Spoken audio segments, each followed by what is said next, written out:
are one people with many nations, and one of those nations is Australia. Australians are European people, so how did they end up on a huge island all the way down in the southern hemisphere? Well, it all started with the great British explorer, Captain James Cook, who discovered Australia in 1770 and claimed it for the British Crown. 18 years later, in 1788, the first fleet arrived, and this marked the establishment of Australia. Much of Australia is dry, arid land, but it also has beautiful beaches, lush rainforests, and unique animals like the koala, the platypus, the Tasmanian devil, and of course the kangaroo. But best of all, Australia has Australians. They call themselves Aussies. They call their friends mates, and when they greet you, they say g'day. Australians love the outdoors, especially the beautiful beaches found all around the coast, and Australia's warm climate gives plenty of opportunity for a swim, a game of beach cricket, or just relaxing and enjoying the sun. Aussies love to have barbecues with sausages and steaks, but one of their more unusual foods is Vegemite, a salty yeast spread which they often have on toast for breakfast. Most other nationalities find the taste of Vegemite horrible, but not Aussies. They love it. A famous Australian was the outlaw Ned Kelly, who wore a suit of armour to protect him from police bullets. Many Australians consider him to be a hero who stood up against the corrupt Victorian police. A famous Australian you might know is Steve Irwin, nicknamed the Crocodile Hunter, who became famous across the world for wrestling crocodiles and his love for wildlife. Australians celebrate many of the same traditions as Europe, but with some slight differences. For instance, during Christmas in Australia, it's summer, which makes the holiday a little bit different, and Australians are a little bit different. But just like you, they are Western kind, and share the same biospirit which made all our nations great. Australians are your people.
Hey kid, don't ever let them get inside your head. They'll tell you what to do in life instead of of everything you know that you could get.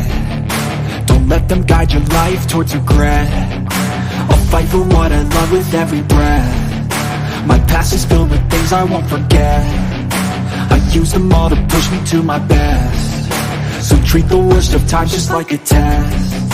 If only I could go back in time, I'd tell myself that everything will end up alright. Just push yourself, test yourself, figure out what you like, and find your limits, don't be rigid, always work towards a prime. Surround yourself with open minds, people can change your life. A few friends with intent can help you feel alive. Find a passion, take some action, and with a little time, just be patient, make a statement, try to enjoy your life. They'll try to kick you while you're down. They wanna rise up while you drown. They wanna fill your head with doubt. They're silently scared that you'll figure it out. I'll make it look like I'm losing, won't bother hiding my bruises. And when they finally think you're wounded, then it's your chance to be ruthless.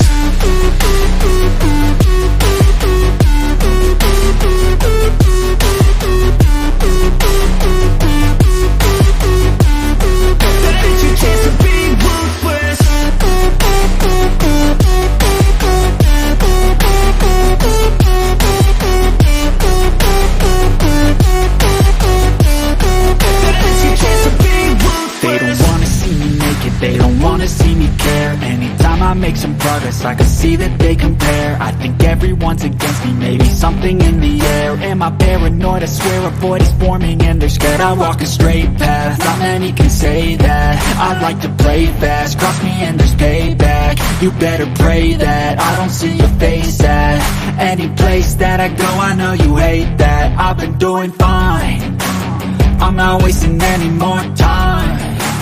I live for the fight and the climb, and I think that the pain that's deep inside is what defines. So I won't give up, I'm gonna make it to the top. I don't care what's in my way, I swear I'm never gonna stop. I could fall flat on my face and I swear I will get back up, cause I don't deserve a thing and the road ahead is tough. They'll try to kick you while you're down. They wanna rise up while you drown. They wanna fill your head with doubt. They're silently scared that you'll figure it out. I'll make it look like I'm losing, won't bother hiding my bruises. And when they finally think you're wounded, then it's your chance to be ruthless.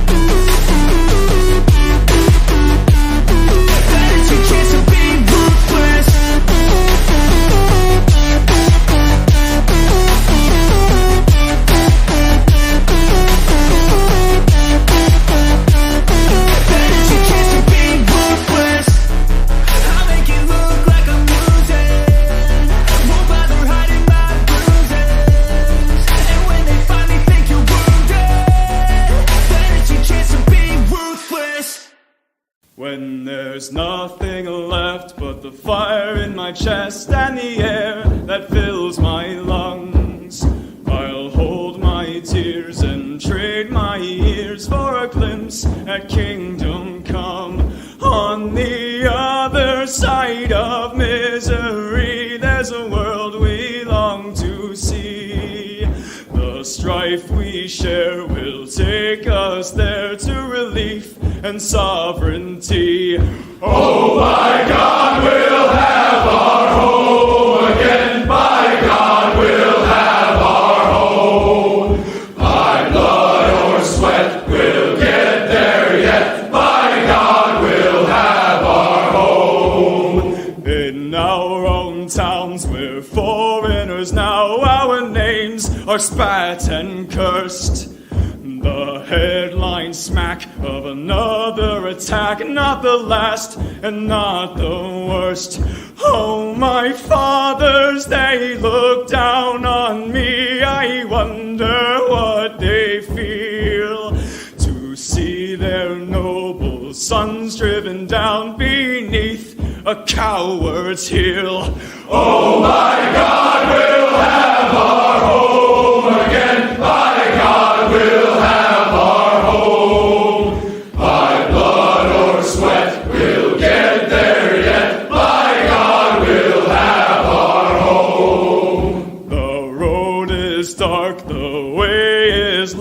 my eyes they strain to see. I struggle forth to find a friend to light the way for me. Oh, brothers, can you hear my voice, or am I all alone? If there's no fire to guide my way, then I will start my own. Oh, my God, we'll have our home again. My God, we'll have our home. By blood or sweat, we'll get there yet. By God, we'll have our home. Oh, by God, we'll have our home again. By God, we'll have our home. By blood or sweat, we'll get there yet. By God, we'll have our home.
And apparently the microphone was not working again because I'm throwing static. Was it not working for everyone the whole time?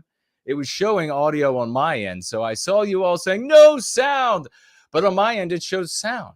So I just proceeded. And that is just the way it is. Let's see. Best intro joke he's done yet. That must mean that it didn't come through. Well, ladies and gentlemen, we'll have to save that joke for some other time then, since there were technical difficulties. I assume it's working now. And it's wonderful to be with you all. Happy Sunday evening, Monday morning in this glorious world in which we are reclaiming our destiny from the anti-whites. It is fantastic to be with every single one of you over the course of this gathering. You may financially gift yours truly at Entropy, which is up and running over there on Odyssey in the cryptocurrency, and Cash Dollars up and running over there on D-Live in their cryptocurrency up and running. A big hello to everybody on Rumble, whoever shows up there, on Twitter, whoever shows up there. You may also financially gift over here on Cash App, which is up and running, and also makes available to you cryptocurrency financial gifts. And Subscribe Star, which is also up and running over here. And you can find in the description the URLs for all of these and more. Otherwise, over the course of the gathering, please reach out to yours truly with a tag of No White Guilt. No White Guilt will show up for me, and then I will know that you are trying to speak with me. And we're going to do something a little different here at the very beginning. We're going to do something called Newsbites, just for a little bit of fun to get started. How does that sound? Tearful King unveils a touching tribute to late Queen and Philip as royals honor war dead at Festival of Remembrance. In news from the future, statues of the late Queen and Philip repurposed as hood ornaments for the new UK Prime Minister, DeAndre Queenie Patel. It's a different kind of queen. Ghanaian soccer player Dwamina dead at 28 after collapsing on the field, as have so many others of the sport. Must have been all that physical fitness. In unrelated news, New York PD bomb squad members sue New York City for $75 million. They claim COVID vax mandate ended careers and maybe some soccer players. And finally, we have here in the news, New York City dating app Jerk. New York City dating app Jerk offers to casually stay in touch until woman loses weight in stunning proof that said jerk must be a Zoomer. He says nothing about her dressing like a dog. And that, ladies and gentlemen, is Newsbites. 10 seconds and we'll be right back.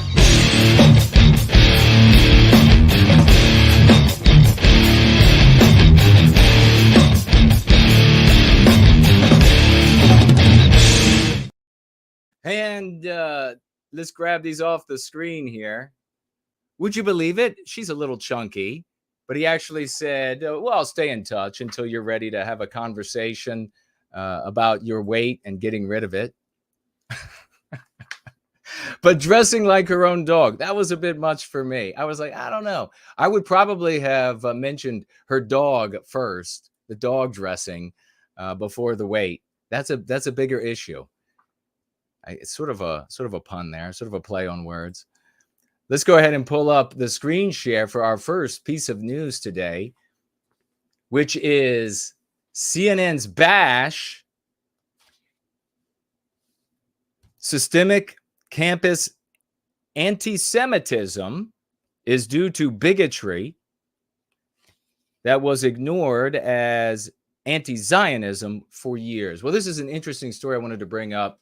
It connects with the others, which you didn't get to hear that we were covering today, but I kind of figured out from the title, of course, I should hope. Yes, I'm getting more alerts about there being no sound from before. Funny little software glitch. Actually, we had a big glitch just a little over an hour ago. One of the computers froze, and I had to fix that. But CNN's bash, systemic campus anti-Semitism, is due to bigotry that was ignored as anti-Zionism for years. On Friday's broadcast of CNN's This Morning, CNN chief political correspondent Dana Bash discussed her upcoming special on anti-Semitism and stated that when she did a special on it before, she got pushback for noting the anti-Semitism on the left that was cast as anti-Zionism.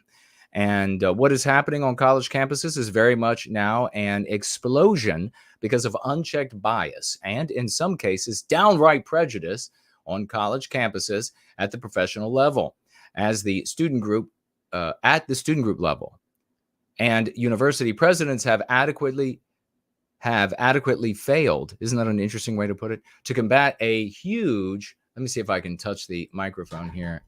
I'm sure you can still hear me, yes?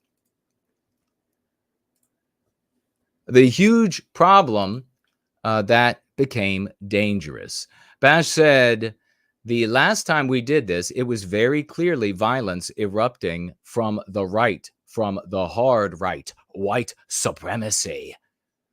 And we did a segment on what was happening on the left, which was slow going. And we got some pushback about the notion of anti-Zionism being really anti-Semitism, meaning you can say you're against Israel, but not really be full of hate for Jews.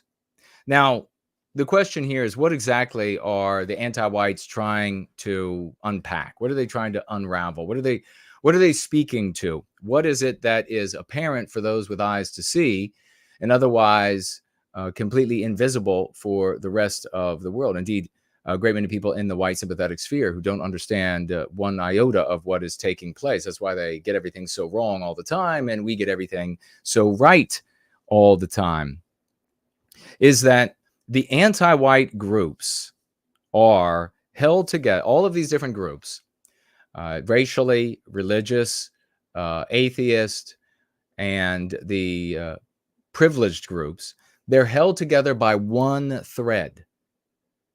And what's that thread? The thread that holds them all together is anti-whiteism. What does this mean for thinking people who want to change the world and the way white people are treated within that world, our Western world? That to destroy this monolithic entity of anti-whiteism, to destroy the monolithic entity of anti-whiteism, we have to destroy the thread that binds them, not a particular group in that entire entity. It would be like an octopus and knocking an arm off, or maybe something even more interesting that doesn't, or maybe some of our entomologists. I know that there are, in fact, different types of parasitic worms that you can cut them into pieces, and then the pieces become individual entities. But check that out for yourself. Make sure it's correct. It's more like the memory and the action and the intent and the consciousness is in every cell in the body of a creature. So taking out one part of it doesn't put an end to the animal. That's the low IQ thinking. That is the, and in fact, I have a comment that I want to read a little bit later that I will speak to today, that you can very clearly see how superficial, low IQ, and limited education results in totally erroneous suggestions for how to remedy our problem. And indeed, whose problem is it? Our problem as a people versus our problem as individuals. That's a big bridge that needs to be crossed for a lot of folks out there. Is who are they fighting for? What are they fighting for? But if we want to, I guess, to take this woman's name, bash anti-whiteism, if we want to bash the victimization of our people on all these different levels that we experience throughout our lives, every environment we live in, if we want to bash that, then we have to bash anti-whiteism. That is the thread that unites all of the different anti-white groups.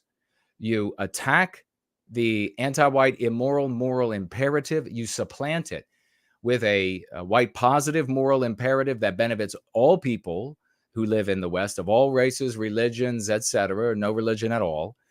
You do this and you destroy the monolithic power that is arrayed against us. You go after individual groups in the monolithic power that is arrayed against us, and you can't win. You can't reclaim even a centimeter. You can't even slow down how rapidly we are losing, and the things that we are losing, and the inheritance that we're losing, and the daughters that we're losing. For Christ's sake, I saw a video on Twitter not long before going live of these white females with a bunch of anti-white, non-white males, and they're gone. They're gone. That is due to anti-whiteism. If you want to stop this problem, you've got to get rid of anti-whiteism. You have to attack it. And what Dana Bash is talking about here is a very real phenomenon that there is and always has been, not new, not original, not novel. There has always been enormous, even egregious differences between the different groups that are arrayed against us. The way that they are able to fight against us is because of this anti-white narrative. It is because it's not this idea of the friend of my enemy and all of this other sort of nonsense. Don't go back to these bromides that idiots pass around, platitudes. Look at it in an original way through the lens of the Go Free method and see exactly what we are faced with. So anti-whites of these various groups at universities and elsewhere have been aware themselves, of course, have been well aware. I've been aware because I've gone in and I've talked to these people and I've observed and I've read what they have said and see what they do. And there is great hostility, but among the different groups, but it never shatters their resolve. It never shatters their actions against us. There have always been squabbles. There have always been disagreements. And what you have right now, and it's the sad testament before we get into the next item, which is GreenSplatt, and what he has to say about what's going on the college campuses right now. What you have, a very sad reality, is you do not have a white race who has an opinion or voice to bring to bear in what's happening between these different groups. You actually have white people taking sides of the different non-white groups that are involved in the squabble, because white people don't have a people. It's the biggest evidence that you've ever seen. One of the biggest signs that you've ever seen is that they have to identify with, they become and you know what happens? This is why I talk about the event horizon and how dangerous it is for us, is that you are nothing more than a mercenary to these different groups that are vying with each other, these different non-white groups that vie with each other. You're nothing more than a mercenary as a white person. That means you have the value of a mercenary. Your life is the value, your creation. What is a mercenary? They are a nothing. What is a soldier for hire? A nothing. They are just like a blank cutout that fills a void in an endeavor to achieve an objective for some other group of people. And that is what the white race is today. That's what we have to accept that reality if we're going to be able to move beyond the infantile, the ignorant, the subversive efforts of those who are well-intentioned, those who are just dumb, those who are actual subverters. If we're going to be able to move beyond this, then we're going to have to be able to look it full in the face for exactly what it is. And so it is, of course, means that we don't get into the squabble of Jew versus Arab or Palestinian versus Israeli or whatever it is. We ask the question, what is good for white well-being? And we are the only people doing it. We are the only ones. I've got people from sending me videos, clips from all over the white sympathetic sphere. Everyone is taking a side. All of these white selfish individuals taking a side either for Jews or for worshiping Jews or hating them irrationally because they were born. And that is not what a man and woman of the West does. It's so pathetic to look at how disgustingly deracinated our people have become in the world today. Once again, I'm going to be taking a look at your comments as we move through our gathering today. And we're going to be listening to Jonathan GreenSplatt here in just a minute. Make sure you tag me as No White Guilt. I want to hear what you have to say about this. I'll be keeping an eye out. Let me get a drink. I see Nancy Drew is here. Elaine Sabatino. The great Franklin is here. Al Heindel, great to see you. Melissa, hello, hello. Karma, great to see Karma. Samuski, greetings, greetings. The great Yiz of the Unifier is here. Vincent is here. He says an entomologist here. It's worms are not insects. There are some insects, larvae, which look like worms. Yes, indeed. Thank you very much, good sir. Well, do you know the worms that can be cut into pieces and then become individual entities? So tag me. Herman, hello and welcome. Sinkoi. Myra is here. Hello, good to see you. Misty as well. Hello and welcome. Brand Danger. Dean Danger is here.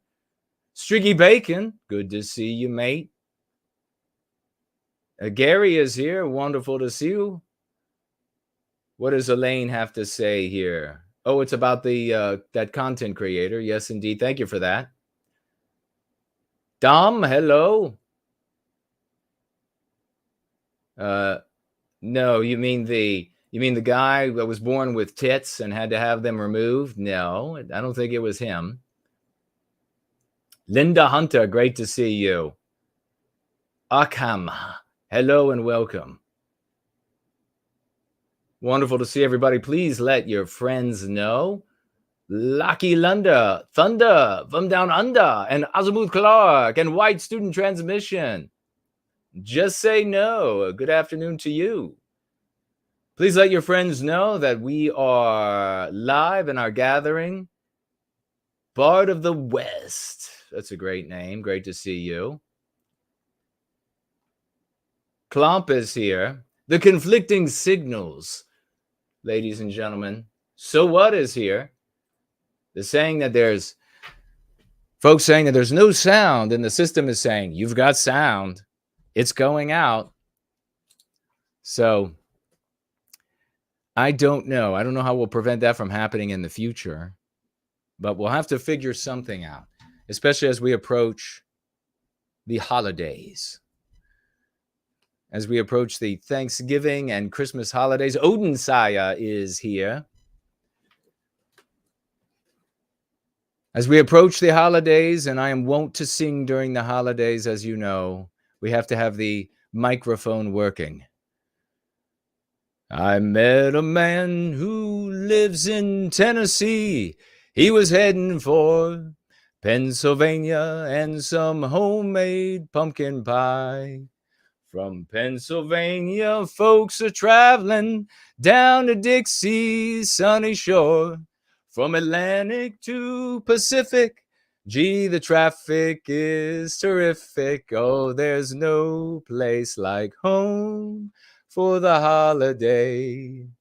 'Cause no matter how far away you roam, if you want to be happy in a million ways, for the holidays, you can't beat home, sweet home. It's coming, ladies and gentlemen. Let's get into ADL CEO, Campus Anti-Semitism due to oppressor versus oppressed, Oppression Olympics, where Jews are at the bottom? Come on. I'm going to share with you something. Let's see. I haven't watched the video. I read this, so maybe it's just verbatim. Bringing one of the report, CEO of the Anti-Defamation League, Jonathan Greenblatt. The ADL is organizing a march in Washington in support of Israel, set to take place on... How's that audio compared to mine? Can you hear me okay?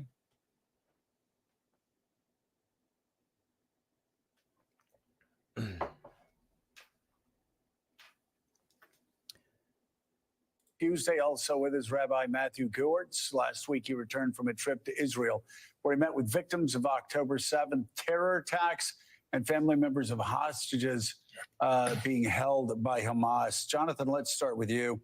Obviously, I've heard you, Reverend Sharpton, talk about how discrimination, threats against anybody in America. Is the sound about even between them and me? Audio was beautiful. Thank you so much. It's a bit quieter than America, obviously contemptible, whether it's Muslim Americans or Israeli or Jewish Americans. But a number just keeps sticking in my head, and that is the FBI Director Wray saying that Jews make up 2% of the population, 60% of the hate crimes last year directed towards Jews. I must tell you, the more time I spend on college campuses. And of course, what does the average person think? The average white person, our brothers and sisters, what do they think when they hear hate crime?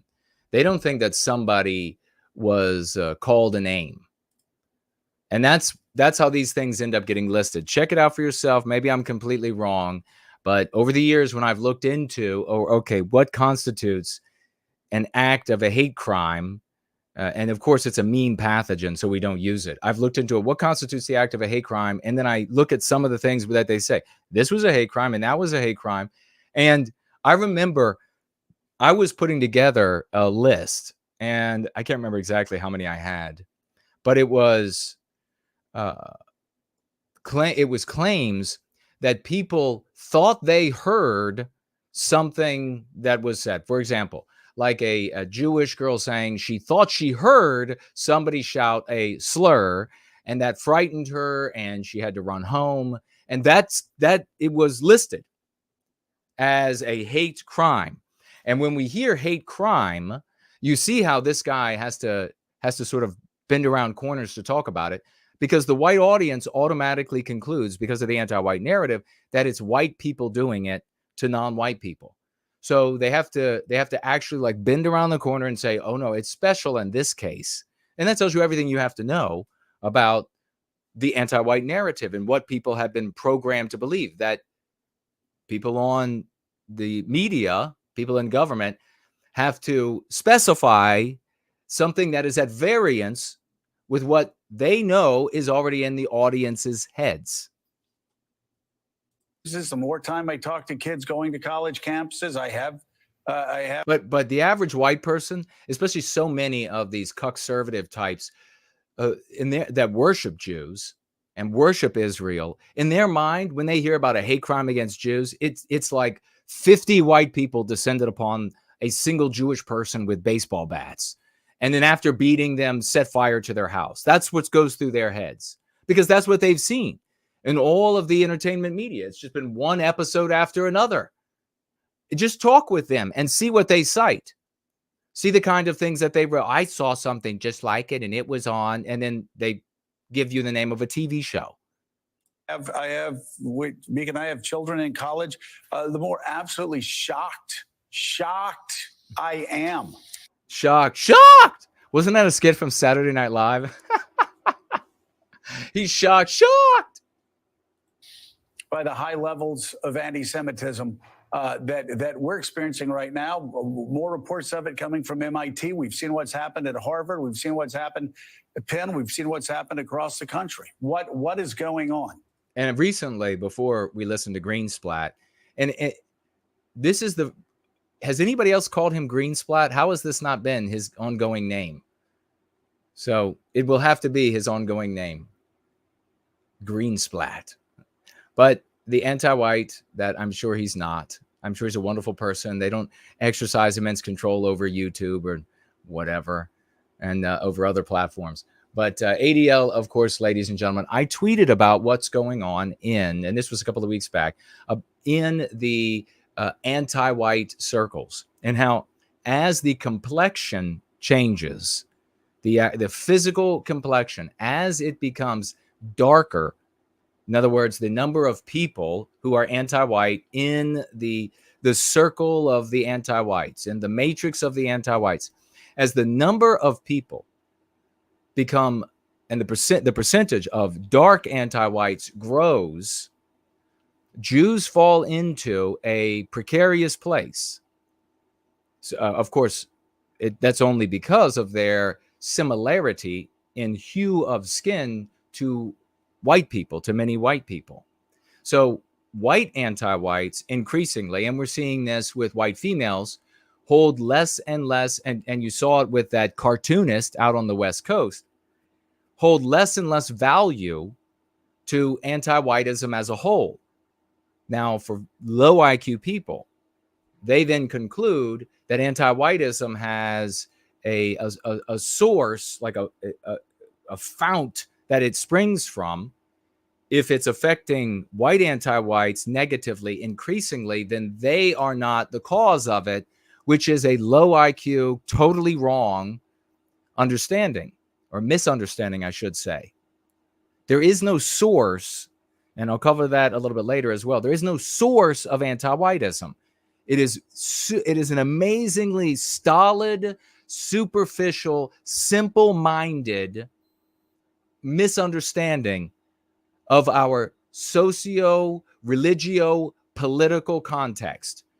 But such people, on the content creators that are willing to, that maybe they intentionally, they are also that simple, come to such conclusions. They get the masses of people because they are essentially giving them what they can understand, what they can grapple with. What's happening, of course, is that anti-whiteism doesn't have a source. It's a phenomenon. It is a weakness. It is for the white race, it is a set of tools, a weakness in the white race. It is a set of tools to be used against us. It is amorphous. It is rigid when and where anti-whites need it to be, and it is liquid when and where anti-whites need it to be. So these approaches, these very simple, low IQ, low educated approaches that the dumbest of white people can understand, and then they come with this brazen effrontery to tell you how wrong you are nowhere close to competing with the brilliance and the money at places like ADL and every other major anti-white institution. So we definitely have a tail wagging the dog phenomenon with the lowest and most IQ'd and probably lowest EQ'd as well, wagging the rest of our community, of our people, of our race around planet Earth, and deciding what content creators will get the money, will get the adulation, will get the audience, etc. The dumbest deciding. But what's happening with the Jews, or with most Jews, because they're not monolithic in their appearance, like white people, they have a variety. But what's happening is, as anti-whiteism as a phenomenon becomes populated with far more darker anti-white people, white anti-whites are pushed further down the food chain of importance, of value, etc.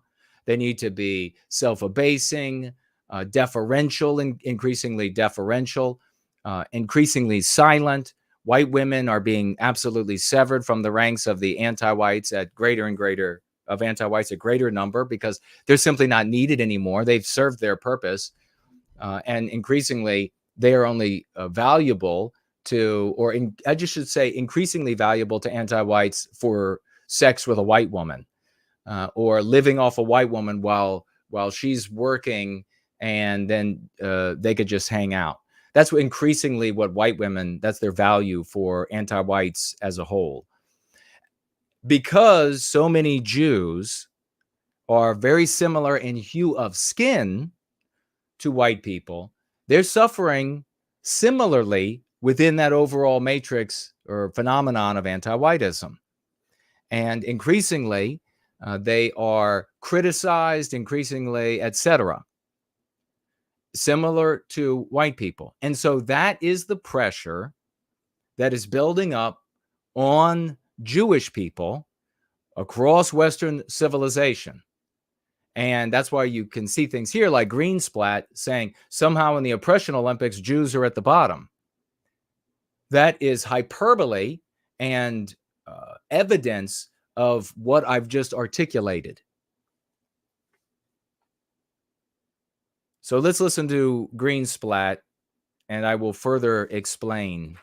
Yeah, I mean, it is. And maybe you're going to be surprised what I'm going to say about GreenSplatt here. It's indeed shocking. It is stunning, and it is sickening. Joe, I appreciate you calling attention to this, because it is a nightmare for these Jewish students. Just listen closely. I might have to read. It's short under here, but we'll see what he says. I mean, since I was last on your show at MIT, Jewish students are being physically prevented from going to class. Now, elsewhere in the white sympathetic sphere, that's pretty much been divided, because except for us, because they don't stand for the reclamation of our destiny and to crush anti-whiteism. So they've been divided into two. And right now, what you'd be hearing, if you were sitting with any of them or watching them review GreenSplatt here, they would be doing one of two things. They would be wringing their hands and crying about and having no problem naming Jewish people as the victim, when they won't ever say white people are the victims of crimes against us, where clearly the anti-whites are like, you white mother effer, and we're going to pass another policy here in the state of whatever, Here in the region of whatever, we're going to pass another policy that discriminates against more white people. These conservative, implicitly white people won't ever mention the white people. On the other side, they're going to hear him complain about Jewish kids or young adults not able to go to class or terrified, and they're going to start doing the stereotypical Jewish voice, and they're going to say, oh, how bad it is in the stereotypical Jewish voice that they do, and they're going to mock him, when in reality, this guy's right and they're wrong. This guy is right and they are wrong. It's why the white sympathetic sphere, particularly the explicit white sympathetic sphere, a big reason why, it is cancer to white well-being. It is absolute cancer to white well-being. Jewish staff members at MIT are being harassed in their offices. Their classes are being interrupted. Let me ask you, those Knights of the White Table, what is GreenSplatt not saying? What is he not doing? If we were to sort of take our verbiage to give you a little bit of a tip, if we take our verbiage, we would use the word white, or words white negative here, and we convert it to maybe what he would be saying, which would be, is he being Jewish negative or is he being Jewish positive? At Yale, there have been multiple protests with hundreds of students yelling resistance is justified. This to a Jewish community that had its women raped, its babies killed by people claiming to be quote unquote doing resistance. At Penn, there were death threats this week against the Hillel. At UCLA yesterday, a place where I used to teach, a place where my wife graduated from, mass students violently destroyed a piñata with the face of the Jewish leader on it. Look, I've been on your show for years. And watch, as soon as during the process of the rapprochement between anti-whites who are Jews and anti-whites who are Arabs, the same guy will be in an interview or somebody who's tantamount position somewhere else, and they will be fighting for the anti-white Arabs because it's the anti-whiteism that joins them together. Violent, dehumanizing language leads to violent, dehumanizing actions. And so I've got to say, Joe, earlier this week, ADL, in partnership with Hillel and the Brandeis Center, we launched a legal call-in line for college students if they are experiencing discrimination or hate. And in just 4 days, Should we be upset about that? Because that's what you would get elsewhere. In the explicit white sympathetic sphere, what you would get are people condemning what GreenSplatt is talking about, what they're actually doing. I commend GreenSplatt. And I tell you, that is exactly what we should be doing for our people. Exactly. You cannot condemn what he and the ADL are doing for Jews, which, if we emulated it, would be pristine for our people, and then think, after condemning their behavior, that you're ever going to get white people to do it. That is exactly what we need. I would much rather have leaders in the white sympathetic sphere over the course of my life that are identical to GreenSplatt for white people, white and for white people, than Jared Taylor's, than all of these others, no matter how good they were. And obviously, no matter how bad they were. I would much rather have white people like GreenSplatt, white versions of GreenSplatt, standing up for us like this. He's not going on and on and on about how awful and evil all these other groups are. He's talking about harm to his people. Are you really going to condemn a guy for that? we've had over 90 cases. But Jason, it's not true. I don't give a shit. I don't give a shit if you think it's not true. It's the behavior. It's the instinct to do what's good for you by way of your people. And this is the argument I've been having with the leaders in the white sympathetic sphere forever. And they have no interest. No, because they're all selfish individualists. And that's why they're able to garner audiences, very large audiences, because they sell selfish individuals out there the drugs they need. Cases submitted to us, and we've trained hundreds of lawyers. So Joe, let me ask you though. Great idea. Great idea. Trained hundreds of lawyers? Is that what he said? Let me read here on Friday's broadcast of MSNBC, because this really encapsulates it. And I don't know how long he could go on. MSNBC's Morning Joe, Anti-Defamation League CEO Jonathan Greenblatt slammed college administrators and presidents for their failure to combat anti-Semitism on campus and blamed the oppression Olympics, where you either play oppressor or oppressed. And in the victimology madness, Jews are somehow put at the bottom. I swear, I absolutely have to take my hat off to Greenblatt. Because last week, metaphorically, last week, it was the victimology madness that worked for him and he endorsed and used as a tool. Last week, metaphorically speaking.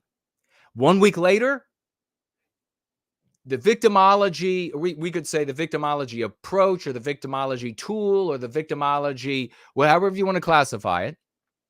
Now it's victimology madness that can't be tolerated another day. My God. My God. My kingdom for leaders like this, for our people. And then he has the absolute gall to say Jews are somehow put at the bottom. Wonderful. Wonderful. My whole life, I have been hammered with how special the Jews are and how the white race, my race, has harmed them for 50 million years. Pre-Big Bang Theory, all we've been doing is harming these people. And all they do is weep and crawl and try to do good for us. And it's just always white people. That's my whole life. This is what I had to deal with. I had to listen to. Whole life. No other group, all the other non-white people, certainly the second most that I've had to heard about being victimized are blacks, endlessly blacks. But then also you got Hispanics, and then also you have Arabs victimized by white. Then you also have Asians victimized by, and on and on and on. But at the very top of it, and GreenSplatt has no problem saying, well, somehow Jews are at the bottom. We're not seen as victimized at all. Brilliant. That is the devious genius at work. And I can do nothing but just absolutely take my hat off to him and the leadership. People will complain that you have like ADL on one side and ZOA on the other side. They know all about these different groups. They know who started them. They know who pays. They know who. I mean, can you imagine living your life like this? What fucking losers. And they'll say, well, you got ADL on one side and ZOA on the other side, but they're always agree. And they treat that like that's something bad. You are an idiot. You are an absolute idiot. And I will continue shouting all the way until they put me 6 feet under. I will continue shouting about this. By the way, how did I come to this thinking? How did I get to this thinking about how we should behave as a people? How to benefit us individually by way of our people? I did it before I ever knew about these any of these other groups and what percentages of them behaved in a similar way. I figured it out before then, because for me, it was elementary. For me, it's elementary. For others out there, not so much. There are similarities, because just like there are similarities to when somebody figured out the wheel and then somebody else figured out how to move something with the wheel, move vehicles, move statuary, move building materials with the wheel. It was all very similar everywhere, because there are certain ways that things work in the universe. So there's going to be similarities. So let me just continue here.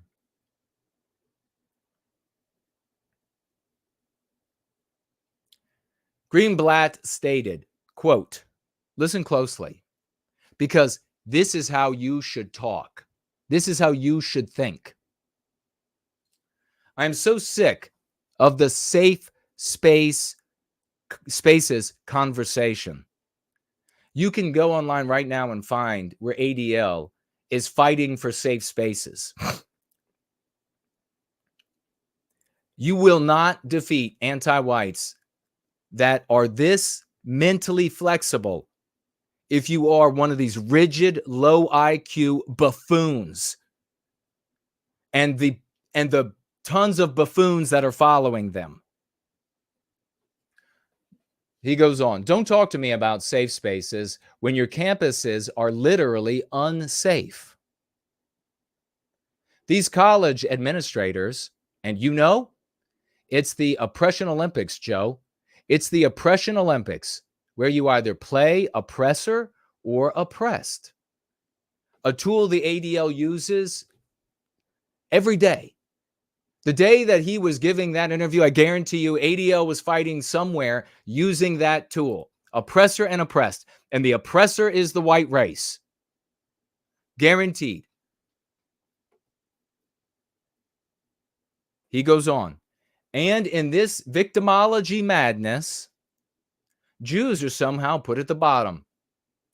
You want to say, you're going to look at him, these others out there are going to say, can you believe, well, as they won't use English because they're just shadows of Jewish people. They don't have an identity. They don't have a people. So they'll call it chutzpah.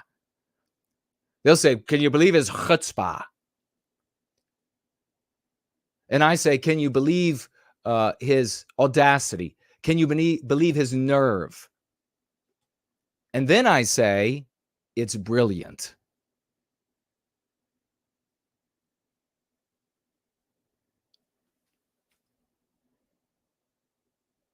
I'm tired.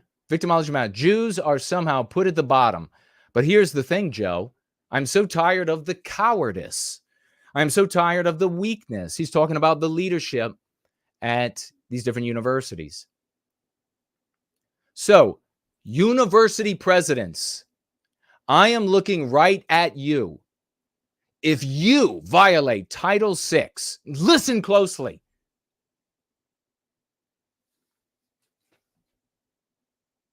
And you make your students unsafe, ADL is coming for you. If you create environments where Jewish students are being harassed, being targeted, I've got news for you.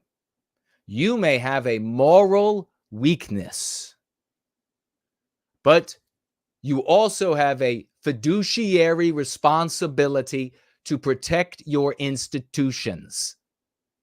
Right for what hurts.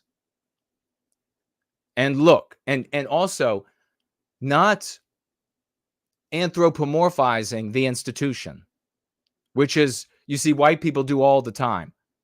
These big content creators, all they do is anthropomorphize institutions, ideas, countries. They all pack it into a human brain, like it's a person out there for them to talk about. GreenSplatt is not doing that. Can you read between the lines? He is speaking to a very particular audience. The deans who will lose their jobs. The people in charge who will lose their jobs. They hear what he says. If you create environments where Jewish students are being harassed, being targeted, I've got news for you. You may have a moral weakness, but you also have a fiduciary responsibility to protect your institutions. A fiduciary responsibility to protect your institutions. In other words, you get a lawsuit at that university, it's your fault, dean, whatever. And the backers, the etc., will all know who to blame and who to take action against. And look, he goes on, whether you're going to lose tens of millions of donor dollars, and you will, or you lose hundreds of millions in federal funding. Let me just stop there. Whether you're going to lose tens of millions of dollars, and you will, how can Greenblatt say, and why can Greenblatt say with confidence that if they at the ADL target the university, that the university will, among other things, maybe suffering from the lawsuit, etc., suffering from bad press, etc., why can he confidently say that they'll lose tens of millions of dollars? Because he knows that there are a percentage of Jewish people, of the totality of Jewish people, that pursue individual well-being by way of group well-being. And so therefore, when they find out that this institution is not doing right by Jews at the institution, they will yank their funding. They will reach out to their friends who might not be Jewish and say, hey, that university is dangerous for my people. I don't think you should be giving to them. And then maybe those people pull their funding. Now, what are you going to say? Because what you say in response determines about where you are in your socio-political maturing process. Are you going to say, well, God damn them? Is that what you're going to say? How dare they? There they go again. You see, they control everything. They just control the entire world because of this evil behavior of serving individual well-being by way of group well-being. Totally wrong. He's able to rely upon, and with confidence, that taking place because he knows for certain there's a percentage of Jewish people, of the totality of Jewish people, who will pursue individual well-being by way of group well-being. Don't you wish we could do the same?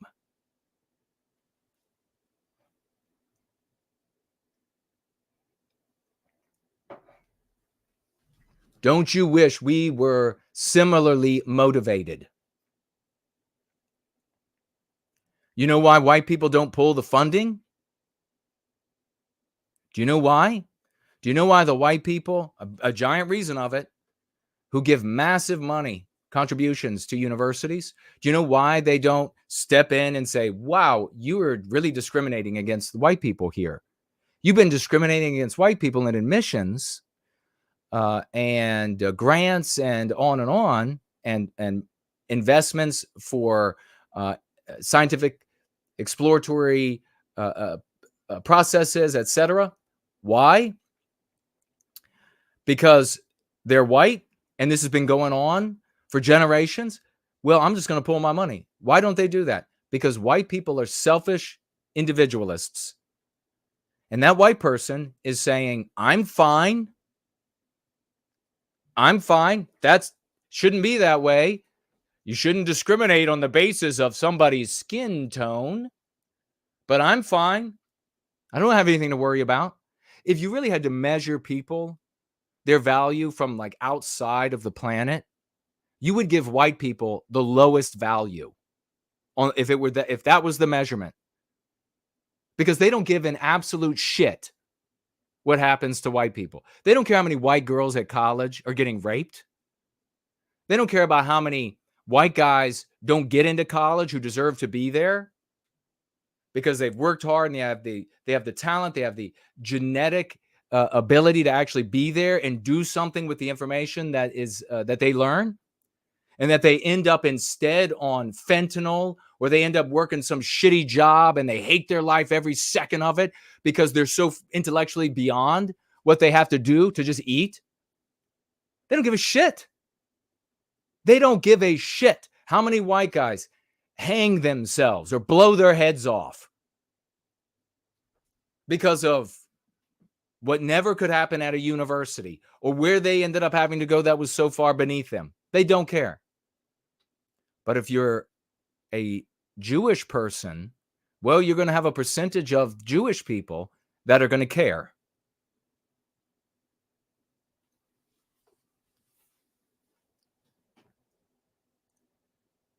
If you violate Title VI and you make students unsafe, ADL is coming for you. If you create environments where Jewish students are being harassed, being targeted, I've got news for you.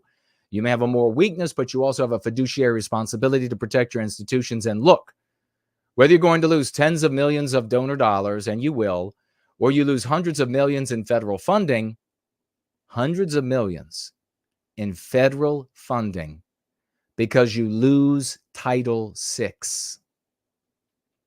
And you will. We are coming for you. Because I'm tired of waiting, Joe. I'm tired of waiting for them to protect my Jewish kids in school. Does Greenblatt even have children? But even if he does, he's clearly talking about all young Jewish people. He finishes with this. So I'm going to protect them with the full force of the law. So my hat is off to Greenblatt. Everybody else wants to hate on this guy. They want to hate that some Jews come together. And so what's happening with the Jews here, by the way? What's happening? That's not that there is no source of anti-whiteism. You have a group of people doing what every group does well except for white people. A percentage of each group does well except for white people. That's what they're doing. And they are doing it in a context, in a social context, where we allow that to happen. These were our countries. We were 90 to 100% of the population. And we allowed others to come in to pursue a percentage of each of these communities, individual well-being by way of group well-being, even to our detriment. So the remedy to what ails us as a people is not imagining that some particular group of people are the source of all the problems. It is to address the phenomenon of that which causes us harm.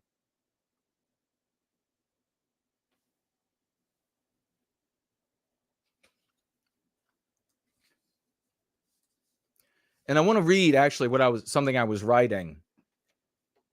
I want to see what y'all are saying too. Something I just wrote and was thinking about sharing because it connects perfectly to this. It's about where you put your focus. It's about where you put value. And from that point forward, determining the thinking that comes thereafter. When you complain that non-whites get preferential treatment in hiring, you're comparing the preferential treatment that is given to non-whites to yourself. You didn't get preferential treatment, and you find it unfair, and it angers you. That is selfish individualism. Now, pay close attention to this, because the opposite of selfish individualism is not to ignore yourself and your needs. In selfish individualism, with selfish individualism, you don't end up serving your needs. We've been losing for generations to anti-whiteism. Things don't get better for us as individuals. You serve your individual needs by way of your group, your people's needs. And it's a great example with Greenblatt. What an exemplar.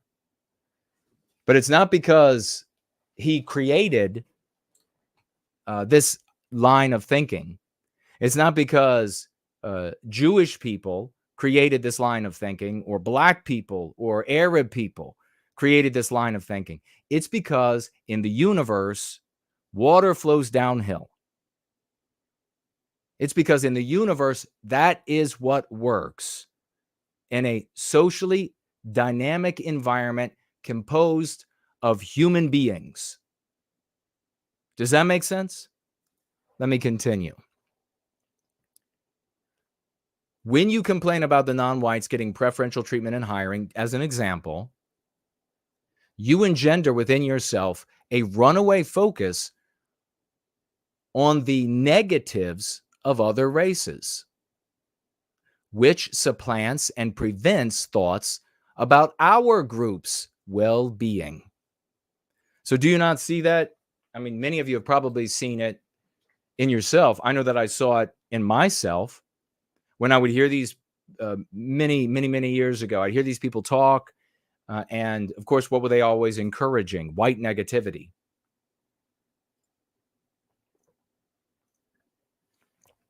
And the moment you begin focusing on, and it's a really easy thing to do for a white person, because we come into the world being told that individualism is this great thing. It's this wonderful thing, and it's what makes our countries great and all this bullshit. Now we should be like law-abiding, and we should be moral, but it's just all about us as individuals. This solipsistic view of the universe. Nothing else matters, just us as individuals. So we come in thinking that this is some sort of virtue in the world. And when you do that, how then do you view the world? Everything then is, how does it relate to me, and either helps me get to the things I want or hinders my ability to get to the things I want. That's how the thinking works. And so if somebody comes to you and says, here are these obstacles that are in your way to get to the things you want in the world, and they get you focused on that, then you just focus more and more on those obstacles. They become the thing of, it's like a concrete block in the middle of the highway. You just give it more and more focus, and then you're not able to see anymore that you can just drive around the fucking thing. You can't see it anymore. You get target fixation. You can't. And so what ends up happening? You end up with these meetings that I've walked out of, where you go in and they're like, let me tell you how bad the Jews and the blacks are. And then they go on, and 45 minutes later, and they're still talking about them. And you're like, when do we talk about us? When do we talk about Western kind? Oh, well, we are. Yeah, how so? Well, because my ass is white, and that's what matters. No. That's not how you get to group action like you're seeing with GreenSplatt and his community.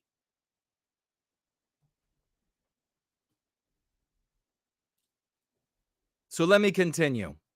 And yeah, exactly though. You will have seen it in yourself. So it starts off with this is what they do. Look at how they use their banking power. Look at how they use their victimology. Look at how they use, and it's just one thing to complain about another thing. And then you say, well, I guess I can't go forward. I guess there's nothing I can do for me to move forward, because look at all these things I've researched and found out and doom documented and doom dissected, and others have done that for me. Guess I can't move forward because it's just, look at how much it is for me. And then what a lot of people will do, because this egotism, the egoism, this horribly selfish, inwardly looking, solipsistic idea is also considered when it's run sort of amok, as a negative, as an immoral thing, a bit of a sin to do that. So then what the folks try to do is they try to hang over that selfish individualism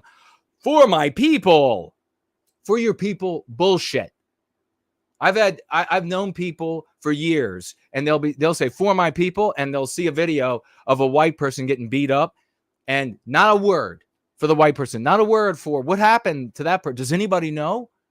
Not a single word. But they could talk for hours about how awful the race was that was beating up the non-white person. For hours. Not a single concern. So let me continue. When you complain, here's the what we do. When you complain that whites are discriminated against in hiring, you are saying that the group to which you belong suffers discrimination, and therefore you too will or have suffered. That is group identity, individual well-being by way of group well-being. I will suffer because I am a member of the group that is made to suffer. Let me point something out to you. Greenblatt is a millionaire. He is a millionaire. The people who, some of the people who financially support, if the reports are true, of some of the people who support the ADL and their own personal claims, some of them are centimillionaires and maybe even more. Big money, very powerful people. Some of them, of course, are very, modestly, economic, modest standards, or earnings, etc., and they contribute to ADL as well, just to be fair. But you have Greenblatt, a millionaire, representing the ADL, shit tons of money, more than you could ever count. And they've got no problem talking about how they're being victimized. Why is it, do you suppose, the white guy and the white sympathetic movement with the 10 shotguns and driving the old pickup truck or the new pickup truck or whatever it is, says that nobody could ever hurt him? He's never been a victim. We ain't victims. It's weak to say that we've been victimized. Really, you dumb mother, you jackass, dumb, chewing tobacco, chewing beer, swilling, fat-bellied, inbred bitch. Really? These people who have immense success, and you silence me, they're the ones who have no problem talking about the victimization of their people. But you say, Jason can't, he's not going to be allowed. He shouldn't be allowed to come and talk. Jason must be paid by them because he's talking about us getting victimized. We can't be victimized. That's weakness. Nobody wants to hear weakness. Fuck you. Go back to that studio apartment or that cardboard house you live in and shut your yap. I have been right the entire time. And fuck every single one of you who have gotten in the way. Make a clip of that for all the white sympathetics who are good, bad, indifferent, who have gotten in the way, have ignored, etc. I've been right all along.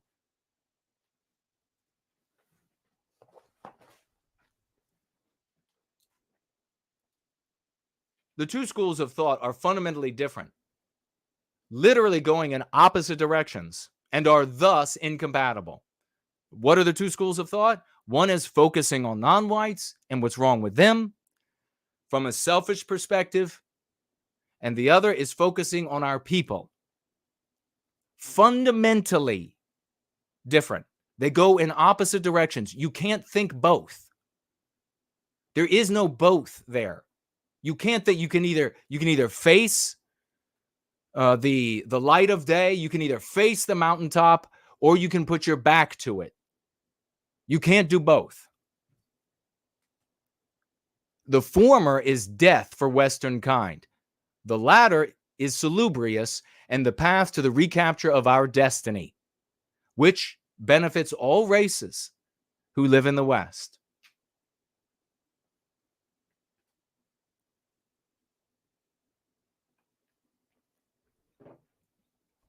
Where you begin your thinking, where you put your focus, determines the possibilities of thought moving forward. I'm going to read it again. Pay close attention. Where you begin your thinking, where you put your focus, determines the possibilities of thought moving forward. Complaining about other races engenders more focus on other races, and therefore more complaints about other races.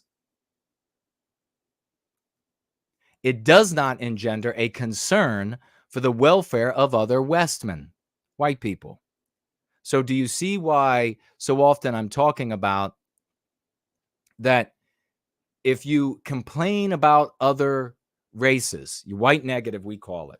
If you're complaining about other groups of people, other races, religions, privileged groups, or whatever it is, if you're complaining about them, you're not thinking about us, because it's impossible. The two are not side by side.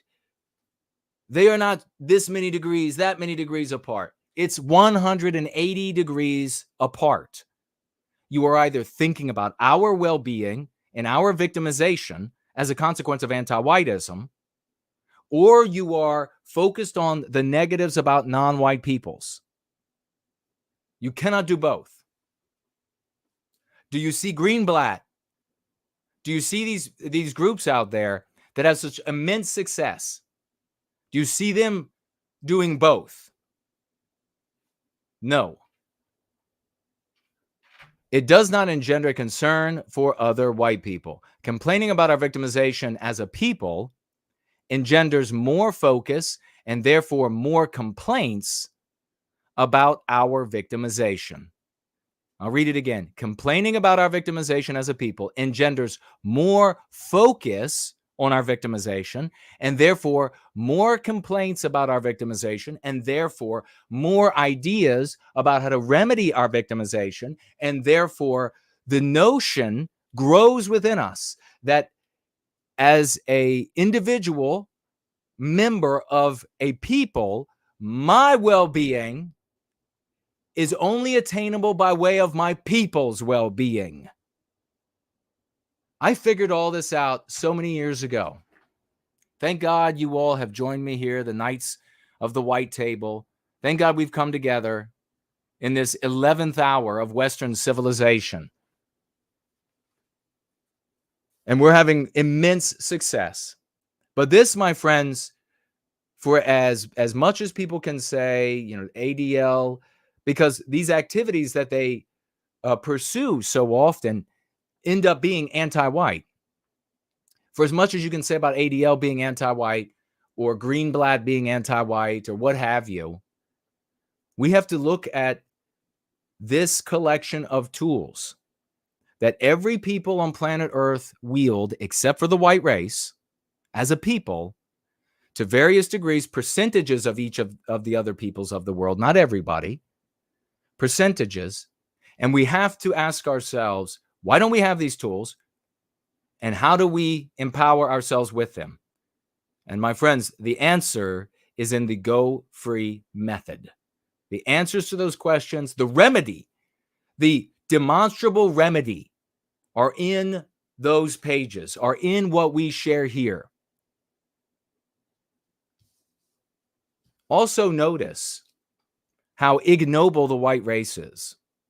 How when, like, a particular sad person writes a book and it has a lot of similarities to another book, his entire community comes out to say what a genius he is.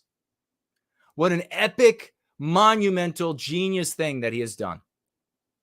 They all show up for that and support him. Notice how they don't try to co-opt each other's work. And when that does happen, because it does happen as an irregular thing, but there is a regular response that the community does not smile on it. The community does not reward it. What happens with the ignoble white race? We create a method that works, an original, novel method that works, that explains, that retrodicts everything perfectly so that it makes very clear sense, and that predicts with certainty. And what does the white race do?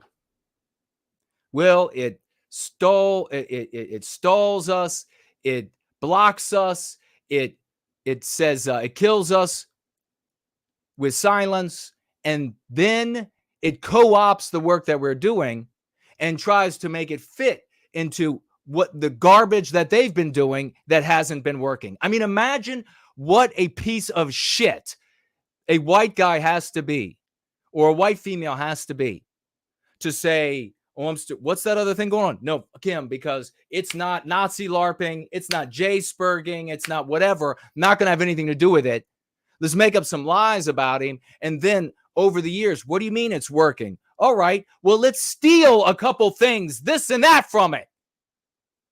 And then try to plug it into the garbage that we're doing and see if we can make a difference. Instead of just submitting themselves to what is working, to the personalities who birthed these ideas. These Aryan crusaders, you all are scum. You're fucking scum. There's nothing, you know, when they look back and they say, well, look at this great white empire, look at that great white empire. Those great white people would feed your asses to alligators. They would know scum when they saw it. They would take your ass and cut your head off. Every time we turn around, proofs of our success. And then I look online, and instead of people saying on their little channels or their big channels and whatever, they're saying, my God, this Kuna guy was right all along. I'm going to take another look at it. Have you seen all the successes? No, that's not happening anywhere. It's these dirty scoundrels are reaching out and saying, well, we've been hoodwinked so long by the opposition. We can't make shit happen, but they over there are having stuff happen. So let's just steal a couple things. Vile is what the white race has become. Absolutely disgusting.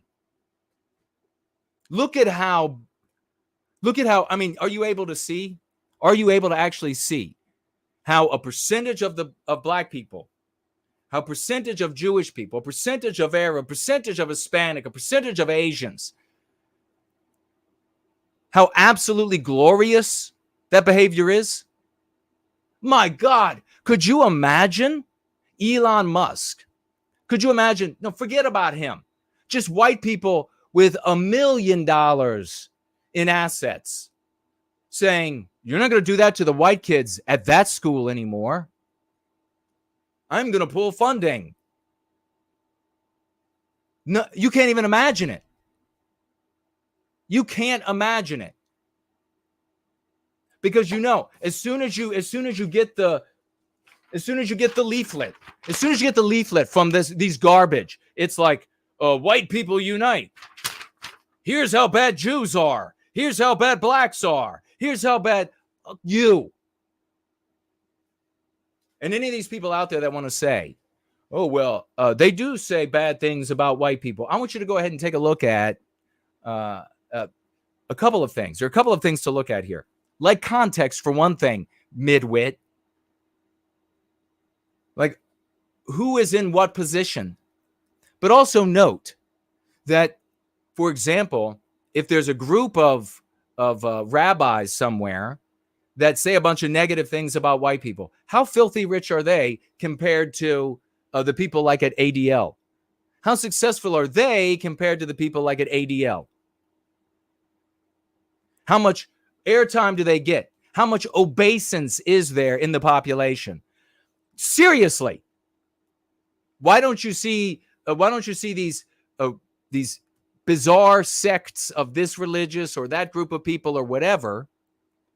Why don't you see them with all their negativity about the white race, having the white race fall at their feet?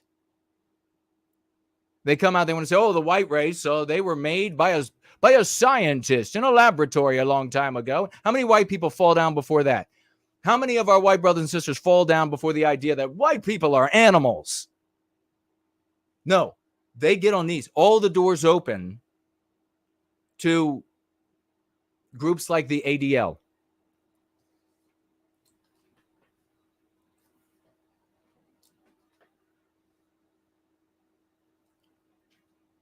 I've been right all along, and I hope to God that these people who are stealing my hard work, where I fucking drove with cars that broke down every third week. I drove great distances in the dark, in the rain, I'm like the fucking mailman to go spread what works to 2 people here, 1 person there. 5 people will show up to listen to you over there, Jason. Holding meeting after meeting. Nobody's showing up. This is how classy the white race is. Whole life's work. And instead of giving credit where credit is due, they're out there thieving. And then criticizing groups of people that are clearly superior to them. Fucking scum. So, I don't know, my hat's off to Greenblatt. Hats off. And let all these people, if they're going to say anything about me, it'll be like, wow, can you believe he said hats off to Greenblatt? He's obviously paid by them. Fuck you. I would put you in front of a fucking firing squad. That's what if I were in charge, you would be begging for the anti-whites to be back in charge. Because we would use squirt guns on all of you. Nothing but squirt guns.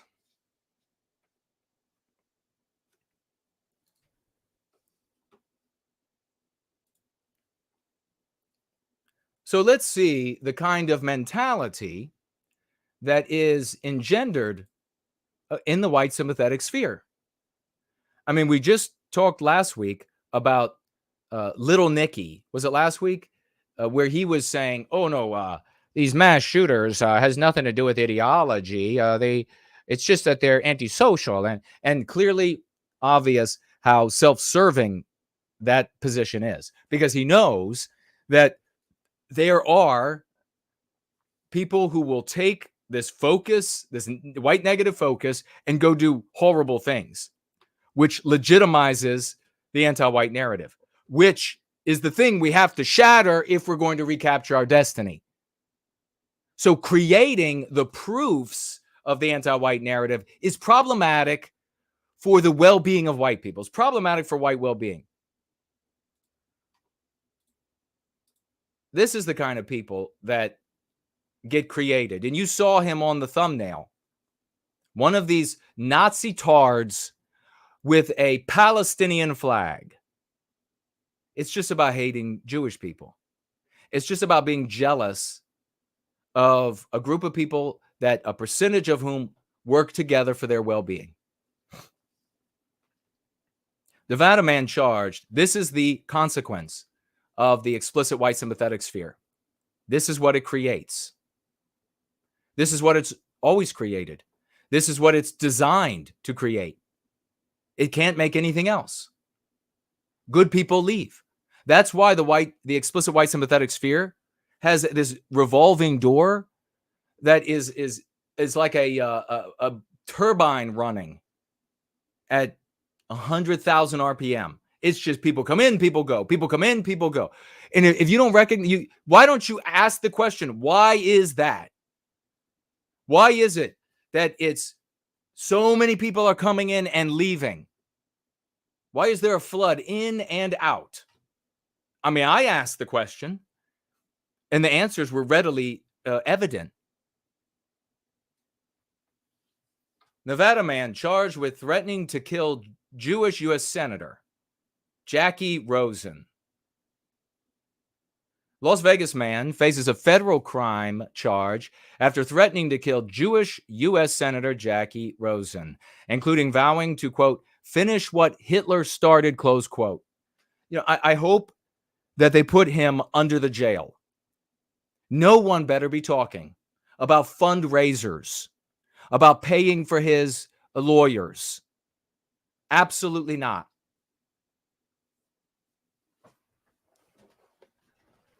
That left the Democrat lawmaker feeling under attack and rising amid rising anti-Semitic incidents worldwide. Everybody just complaining. Anybody who's complaining about Jews talking like this, saying these sorts of things, that's an immediate sign of a loser. That's an immediate sign of a loser. Imagine being on your sports field, and on your team is a guy that keeps telling you, a girl that keeps telling you, they just keep complaining. Well, look at how they keep scoring. Sick of it. Look at, they're running again. Look at them running. They're catching the ball again. Look at, they ran that really complex play and they got in the end zone again. Anybody complaining like that is a loser.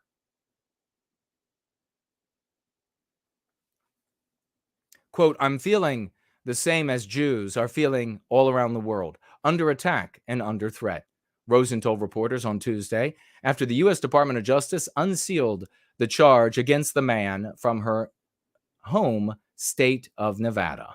John Miller, 43, left a series of messages with the office of a U.S. Senator of Nevada between October 11 and October 19, in the days following Hamas attack on Israel, and threatening to assault, kidnap, or murder the senator, according to the criminal complaint made public on Monday. How much do you want to bet these losers are going to say, he's not one of us, or they set him up, or it's not real, it didn't really happen, or there was some sort of altercation, but it didn't, those all of that verbiage is faked.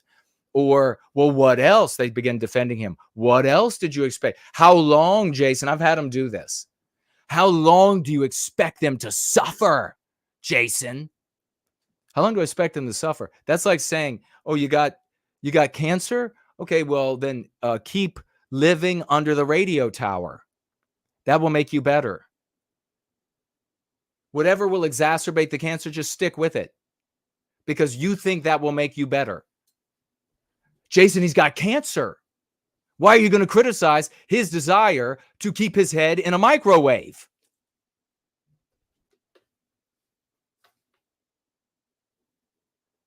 The threats against the lawmaker come amid a rise in anti-Semitism in the United States and worldwide. Miller was charged with one count of threatening a federal official, the Justice Department said. This guy could have very easily been the next mass murderer. Could you imagine? And what does that do? What does that do for those who want to recapture our destiny in order to put an end to anti-whiteism? What does that do for us? And what does it do for the J-Spurgs and Nazi-LARPers, the Nazi-tards? They want to harm Jews. If he goes out there and murders one of them, how does that help them even in their case, in their cause? What kind of a deranged person would you have to be? If you couldn't do this to animals, then you definitely shouldn't be able to do it to human beings. So if you can't say to yourself, all of I don't know, pointers should be dead, the dogs, they all just are such a problem for us, and then somebody goes and just kills a dog because it's a pointer, and they're like, yeah, well, what'd you expect? I mean, those dogs are so problematic, and you're fine with that. If you can't do that to a dog, how could you do that to human beings?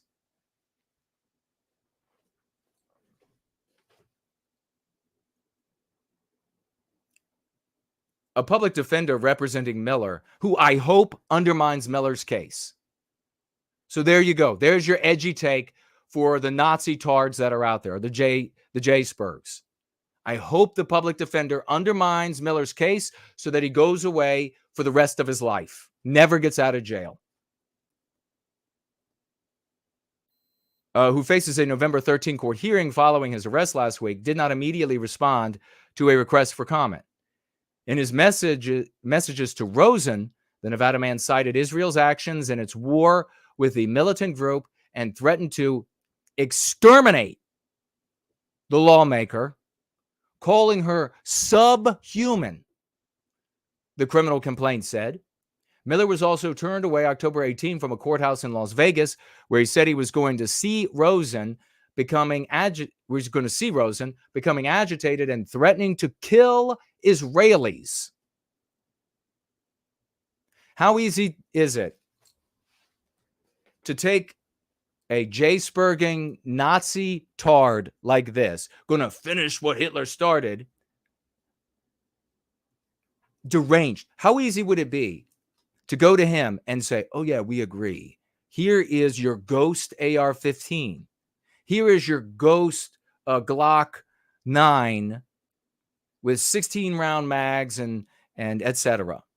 And here are some explosives, and here are some, take it to them. How easy would that be, or how hard? It sounds to me like it looks like it would be easier than coming to a white person who cares about white well-being, who's trying to end anti-whiteism, and then say to that person, oh, what you want to do is you want to murder a bunch of people, right?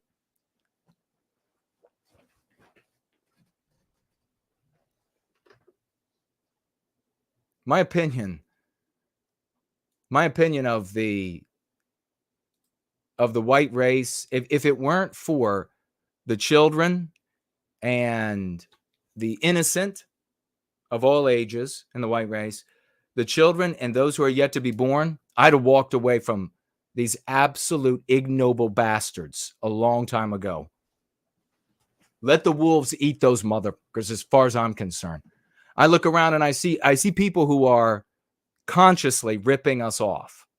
Not folks who we want spreading the lexicon, and we want, even if they can't talk about us or they never heard of us, we want them using the lexicon, using the dialectics, so that we can recapture our destiny. These things work. We want that.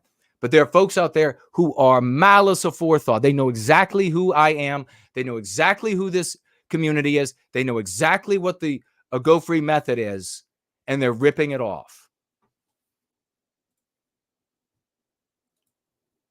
This is just a little bit more on that. Don't tell me there's a moral equivalency here, because there is not. We need to commit ourselves to ensure that good defeats evil. When I'm back in the White House, the United States will stand with Israel all the way, 100%. If Israel wants to destroy Hamas, Israel should go ahead and destroy Hamas. So these are all candidates, and this is typical for the United States. Typical. I wish the white race. I am working toward creating a people out of the white race. We are working toward creating a people out of the white race, so that candidates say, we are concerned with Western kind. We are going to make sure that there isn't a victimization of Western kind. So when I hear them and I see them say these things, I see them get up, I see Trump get up, Nikki Haley, the rest of them, and they're like, there ain't enough we could do for Jews. You know what I mean? For God's sake, when you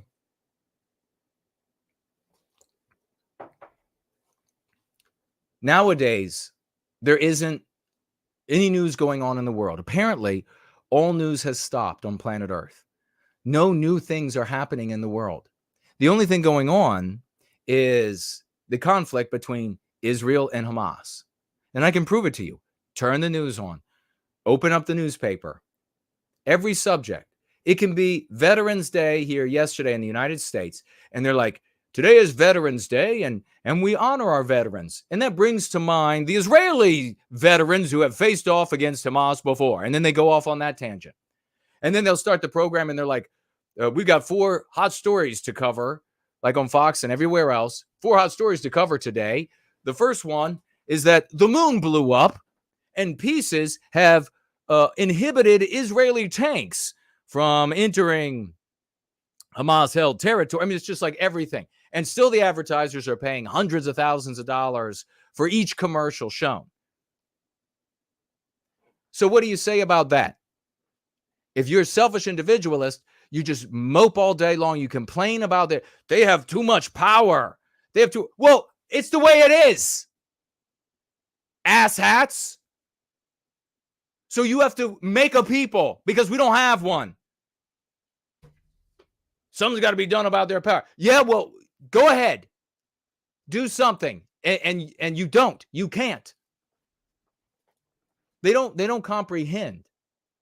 They just don't. I mean, obviously, I can look at something like this and I can be like, this is fucking ridiculous. Because, objectively speaking, politicians should be concerned with the country that they represent. Period. I can look at it objectively. If they were doing this, they were talking this way for any country, I would say this is ridiculous. They should be concerned with us.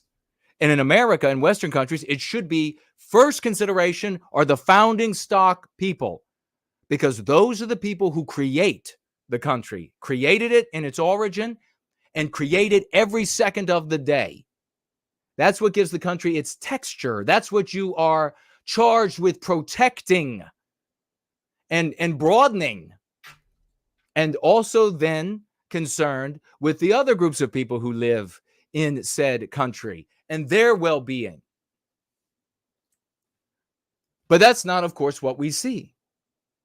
We see no concern for Western kind. And a lot of concern for Israel. You have the new Speaker of the House, Johnson, who's totally anti-white. And what was his first thing he did? He says, gives a speech, as my first act, as the Speaker of the House, I'm going to ensure money, billions for Israel. Utterly despicable. And you had Tucker come out and say, this is outrageous, that his first act as the Speaker of the House for the United States is for a foreign country. Yeah. What's the problem? The first answer that should come to your head, the only answer, is that his acts are anti-white. Not that he's serving Israel, or Israel has too much power, or Jews have too much power, or whatever it is. His first act was anti-white, and off the charts anti-white. That is where our thinking needs to begin, because as I said, that engenders where you're thinking, that engenders what your thinking and conclusions and understanding are limited, are hemmed by. What do the people do who want to talk about, well, look at them serving Jews? You know what they do. You could get 20 hours straight of some of these imbeciles saying negative things about Jews. And what do you walk away with? Nothing. All the reasons why you as an individual can't accomplish anything.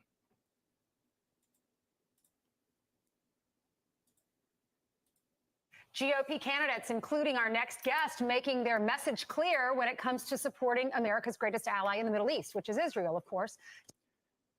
Ridiculous. Greatest ally. Defending its very right to exist. I was actually watching these speeches when Mike Pence just dropped out. Here with his agenda for the Mideast and peace is GOP presidential candidate Vivek Ramaswamy. Vivek, I want to get to Mike Pence, but first let's start off with the news of the day. I'm stunned seeing these protests in Tulane. I'm stunned seeing it in Columbia. I'm stunned seeing it in Cornell. You're the freshest out of college. For us, it's not shocking at all. I haven't been shocked at all because I know about the disagreements and the hostilities between and among the groups that compose the monolith of anti-whites. So anything that will highlight the differences among powerful groups within that monolith will manifest in visible and even irascible disagreements, violent disagreement. Not surprising at all to me. It is to them. And here, of course, on Fox, they're going to be feigning that there's some sort of moral breach. And of course, if there are Jewish people who own or run or dominate or operate to various percentages, and if those people are a part of the percentage of the overall Jewish community who do the glorious thing of serving individual well-being, by way of group well-being, well, then you're going to see those entities articulate that position. And that's a surprise to you? When you say that you need to end that phenomenon, that's like telling the tide where to stop. That's like telling the wind when to speed up. Because that phenomenon is going to exist. The question is, who is going to wield it? And you cannot wield it from the position you're starting from, without a people, a collection of selfish individuals, complaining about people who make use of a phenomenon that will exist whether they exist or not. This is just, I know it's beyond the thinking of so many in the white sympathetic sphere. And that's why, this is the advanced placement. This is where the brightest come. This is where the bravest come. I realize that. But our midwits and our et cetera, they witness that it's a struggle for them to get it. They could see it working, and they should submit themselves to. That would be the noble thing to do. There are plenty of people, you can think about this now, plenty of people who have had me on as a guest, plenty of people who have talked to our different community members, and then it's just like gone. But in their interest, now if their interest was like surfing, like if somebody had me on and their interest was surfing and they really didn't care about the socio-political thing, they just thought it would be interesting to have somebody on to talk about what's going on because it's a different subject from surfing or sex wax or whatever it is. I could see them, it would be expected that they would say, well, don't need any more, don't need to hear any more from that guy because, next week's subject is going to be the longest surfboard ever made. And the next after that will be the most colorful one ever made. But people in the white sympathetic sphere who have seen us, both implicit and explicit, to unravel, to understand what's going on in the world around them, you would think that they would always be thinking, I want to go back to that community that has such a handle on what's going on. I want to hear from them again. But no, they don't, because they're classless scum. It was 10 years ago for you or 15 years ago for you. Was this the mission that you heard on campus? This is a big part of what I exposed in Woke Inc., Brian. It is the denigration of our culture. And anti-Semitism, it is the natural extension of the self-loathing culture that these universities have propagated. It's not whatsoever. You can hear how wrong he is. Self-loathing. No Indians are made to self-loathe. And he knows it. Ramaswamy is a bright guy. He's not as smart as he thinks. He's not as bright as he thinks. And as others will say. Don't tell me there's...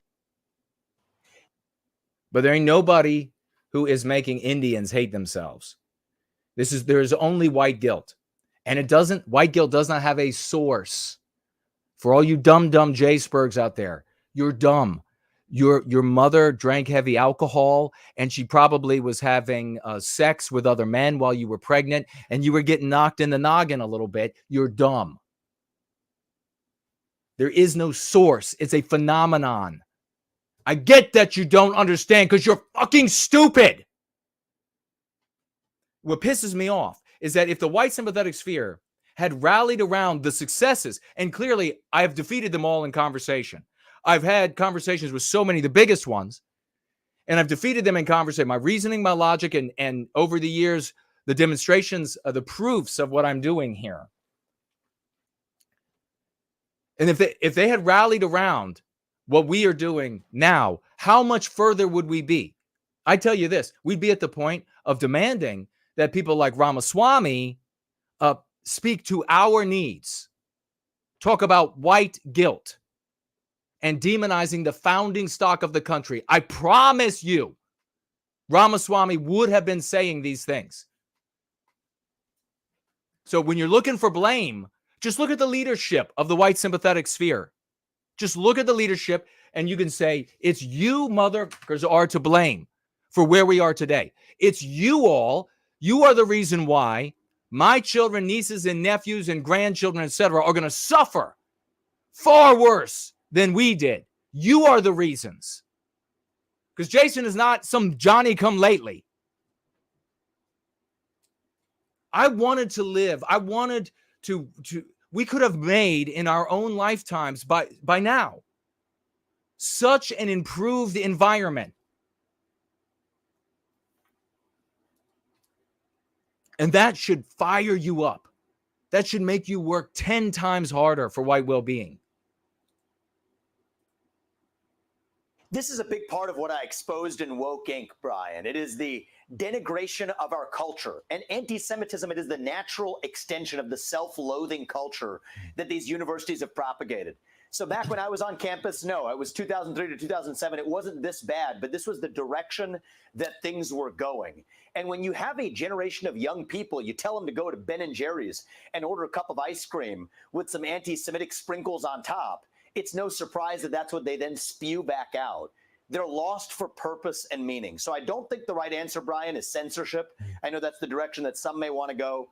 The right answer is See, you see how the conversation, how many times do you have to watch this sort of play itself out? Conversation rolls right back around to First Amendment rights or censorship versus freedom of speech. And that's what they're talking about. That's the big thing now. That's the big thing for everybody who is not worshiping Jewish people, and of which there are tons of white dumbass boobies out there who worship Jewish people, worship them. And that is the conversation in those circles. The cuck circles, should we have free speech or should we censor? It's wrong to censor. And then it's the debate over, was it right to go in? And where's the origin of Israel and all this? Who gives a shit? Can you change the past? If you can't, then you need to shut up. Can you change the present? Can you cause, small developers can make a shopping center appear right now where you drive and it used to be a couple of fields, a few acres of fields, and in a year's time, they can make an entire shopping center appear from which there is economy and there's jobs and there's sewage and there's electricity. It is a veritable act of a demigod. You can't do that. You can't even have a successful garage sale. But you're going to change what's happening in the Middle East? Leadership of these young people. Fill that vacuum of purpose and meaning. That's really what's missing amongst young Americans. And as a young person in this race, that's my job to actually do this. Yeah, Vivek, when you see these images, you've been on our show a number of times telling us what's happening at these Ivy League universities.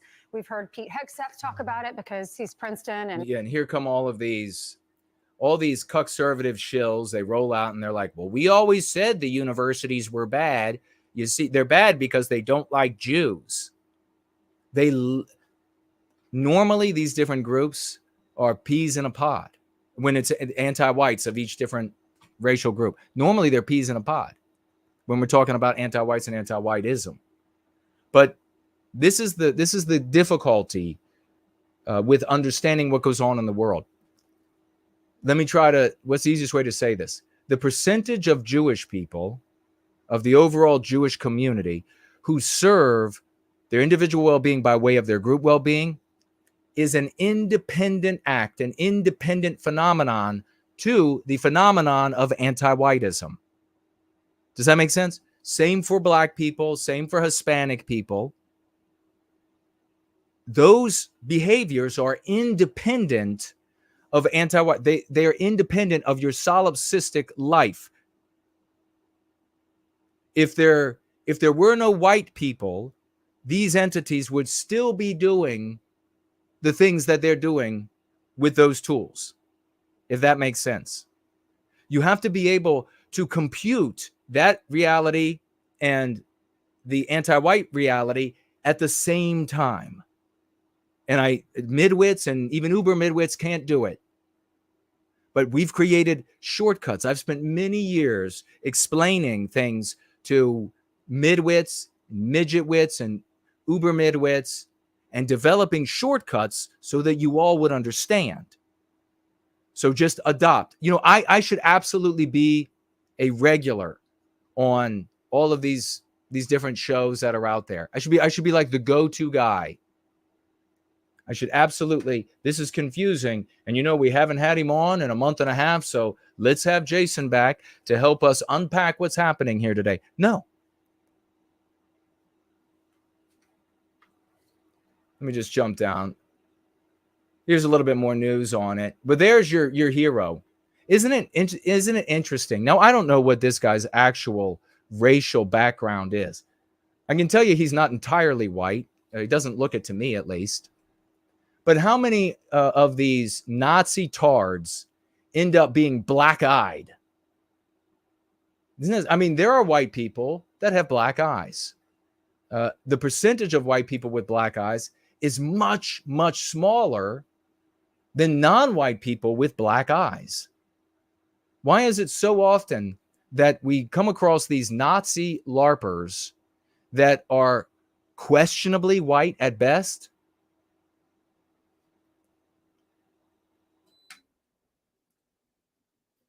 But that just seems to be the case. Here he is.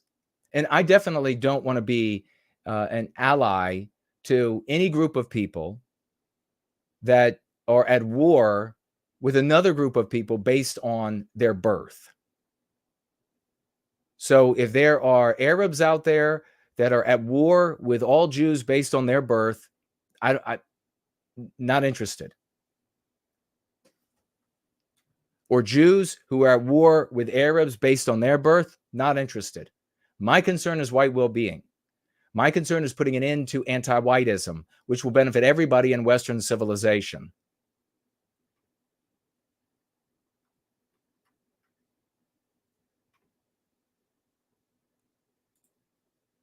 Take a look at what you all are saying on this. And we're going to get into this Hollywood writer who admitted that diversity is just a code word for anti-whiteism. This is Jack Posobiec. Has a little video. We'll check it out. And then we'll proceed with our wonderful gathering here today where we are learning. That's what it's all about. We are learning and improving ourselves.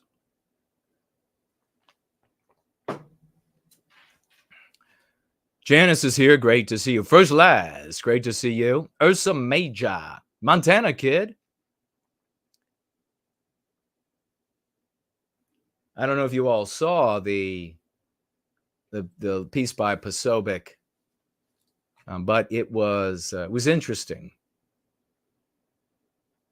I got to watch the beginning, just the beginning of it. Patriot is here. Remember, tag me as No White Guilt if you've got questions or comments. And I will speak. I see Franklin. Thank you for helping out Frank so that it would light up for me when he tried to tag me. Karma said, did Jason mention sex wax? My dad used that. That's funny. To get your mom pregnant? Of course, it's a surfboard wax. One Shot is here with us. The nameless one says, I do get how unproductive it is just to tell people other races suck. That does nothing. What you do is clearly effective and progressive. It's different, and yeah, it works.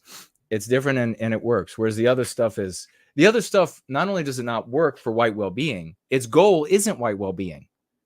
It simply isn't. Because I've had these conversations, you could do the same thing, where I've said to some of these folks, and that's how I know that we don't have a common goal. And since we don't have a common goal, what are we even doing in proximity? Having a conversation, imagining that we're in the same, movement. Just ask them if we could end anti-whiteism. So there's no more anti-whiteism. White people aren't being victimized anymore. It's a little thought experiment. Just postulate this for them. And the thing that they hate, though, would continue.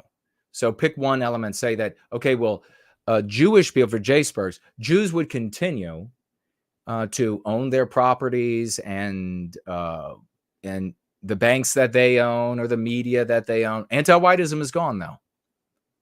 And just ask. But pick any group you like. Pick any of their complaints about different non-white groups you like. And you will find invariably with these people who focus, because their thoughts become poisoned, that they will say no. They won't take the option of there being no more anti-whiteism without victimizing non-white people.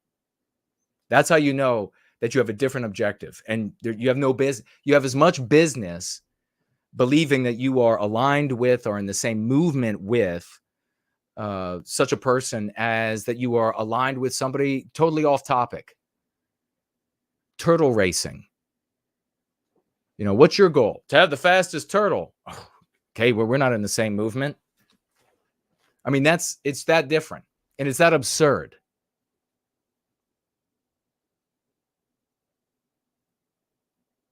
Bass is here. Hello to you.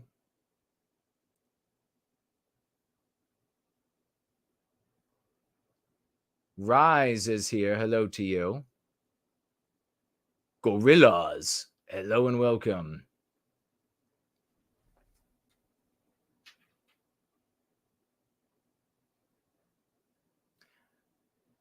Okay, Karma is a woman. Thank you. I don't know what to say for Nazis. I'd never met one. I just don't think they're all short-sighted. But I wouldn't want to think they are. I want to bridge gaps. Well, what we do is we redeem our brothers and sisters. So there's no like mutual, like I was just describing there. There's no like, well, you accept some of what we're saying, we'll accept some of what you're saying, and we're heading in the same direction. We're not heading in the same direction. We are not at all. There is no connection to J. Spurgs or Nazi-LARPers or etc. Their objectives, as I pointed out before, are totally different. Our objective is to put an end to anti-whiteism. Now, when you hear them talk, if you just say like that to them, they'll say, well, ours too. Really, how so? And then they'll say, oh, it's a consequence of achieving all of their objectives, which are impossible, by the way. You're not going to throw Jews out of the country and deprive them of their property and whatever else you want to do. You're not going to throw, none of that's going to happen. So, but they'll say, oh, well, once I get everything that I want, then we'll have no anti-whiteism. It's a gross misunderstanding of anti-whiteism. Anti-whiteism is a phenomenon, doesn't have a source. So you're not going to be able to get rid of anti-whiteism by getting rid of Jews and blacks or all non-white people. You could go ahead and proffer all non-white people, get rid of them. You still have anti-whiteism because it's a phenomenon that we have to fix in ourselves. So then they'll say, okay, well then as a consequence of us doing all the things we want to do, then there won't be anti-whiteism. But that's total bullshit. And not only that, but your primary thing, if you care about white people, is stopping our victimization. That's it. First and foremost, our suffering and stopping our suffering. That's it. Not, well, these things will happen as a result of getting rid of all non-white people or some non-white people or most non-white people or setting limits on how many professional jobs that Jews can have. And then, the media would be like, well, Asians, obviously, as well. They'll need some limits. And then particularly the Chinese ones, since they work together so well. And particularly also Indians, Hindi Indians as well. They'll have to have limits as well. So all of this kind of shit. And then we have white well-being. Fuck off. Those are two totally different things. So we redeem people, and we have redeemed a lot of people from these poisonous thought processes. I wish it had been more. I wish there were more people who in their hearts were concerned with us and our well-being. But wherever they appear, they are open to being redeemed from those garbage mindsets. I've watched, I mean, I can't imagine there are other people, just as even as old as me. It's hard for me to even really understand, because there are others out there that have been in the white sympathetic sphere 5 decades and longer. How can you still hold the same views that have been failing for all those decades that you were present, that you've been watching, that you've been implementing? How can you still be in the same place? I mean, what kind of a decayed brain stays in that? Now, can you imagine somebody so stolid, so impervious to flexibility, competing against somebody as flexible as GreenSplatt? There's no competition. I mean, GreenSplatt will run circles around them. You have ossified 50 years of I'm sticking with what sucks. I'm sticking with what doesn't work for white people. Or even their objective is to harm Jews. You've got 50, 60 years and you haven't harmed them at all. Thank God for that. But you haven't harmed 50, 60 years. You're sticking with it. These ossified cretins up against the agility, the mental agility of a GreenSplatt. Give me a break.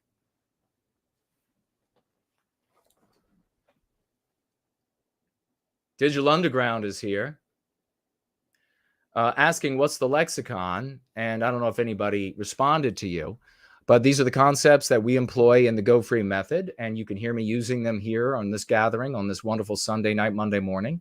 You'll find them also in the Go Free book, which is available, audio book, with the exception of the appendix at the end. It's also digital. You can get it in print. You can get it on Amazon. You can get it from nowhiteguiltcollectibles.com with a signature.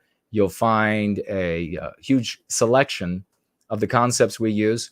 Also, anti-white concepts that we call meme pathogens. And then you'll learn not to use those in your thinking and conversation.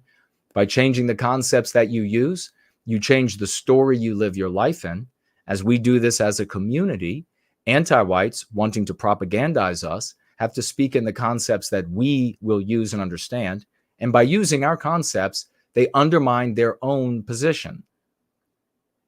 And we've already demonstrated the success of both getting them to use our concepts and the concepts undermining their positions. So it's not up for debate about whether or not it can be done. Check us out. Thank you for the question. Red Dog is here. Hyperborean Dream is here. Jules, hello, hello. Southern Bloom is with us, hello. And JC Denton. Primal Man is here. Hello to you. That's what happens when I go for my physical. Doctor says, step up on the scale, Jason. I step up on the scale, and then she says, I don't understand. And I say, what? How many feet in inches? And she says, it just says Primal Man.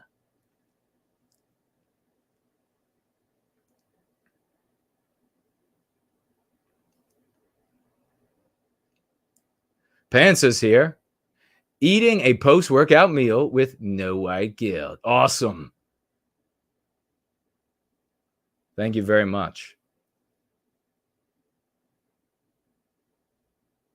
Nancy Agiru, right beside Elaine Sabatino. And Kevin is here. Hello to you, Kevin. All right, Samuski. On X, I try to gently rebuke those I come across who steal your methods and call them their own. LOL. Well, thank you for that, brother. I appreciate it. Yeah, I mean, just putting this, putting it out there.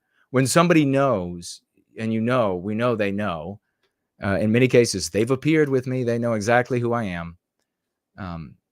When you see that they are using, and very often you see when people will co-opt, they'll try to tweak and change a little bit because now it's mine. It's different. No, it's not different. You're a thief.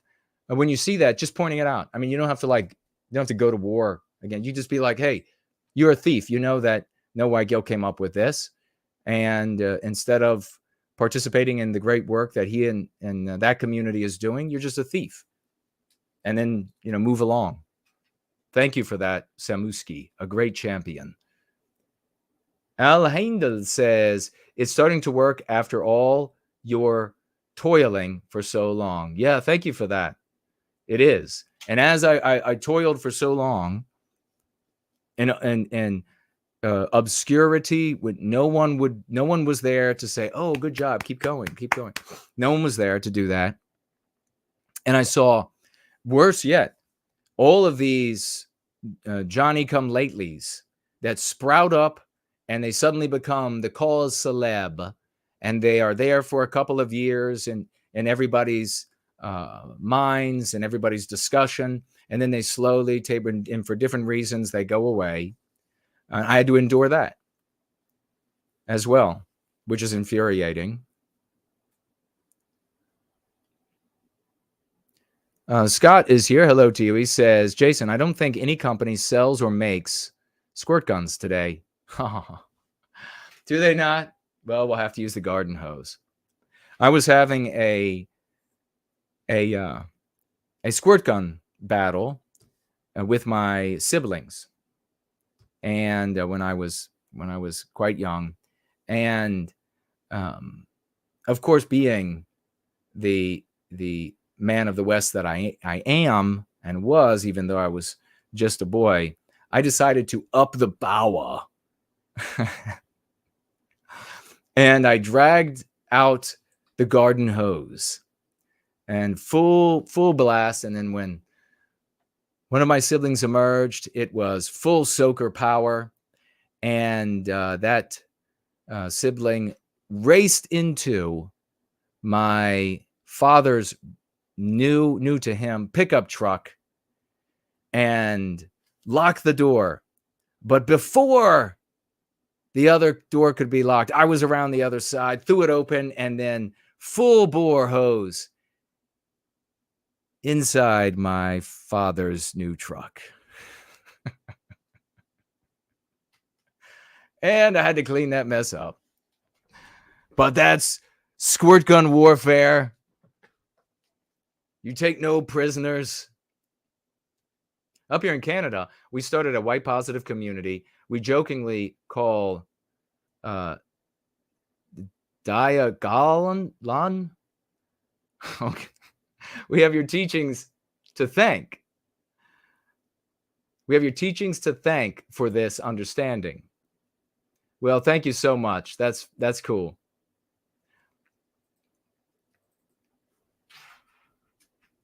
That was by a patriot. I'm going to check to see your financial gifts as well. We're going to get into this next item here. Very telling, very telling.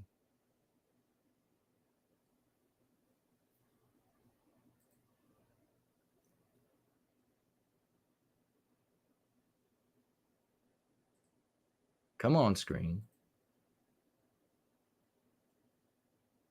And who do we have? Ben is here. Great to see you.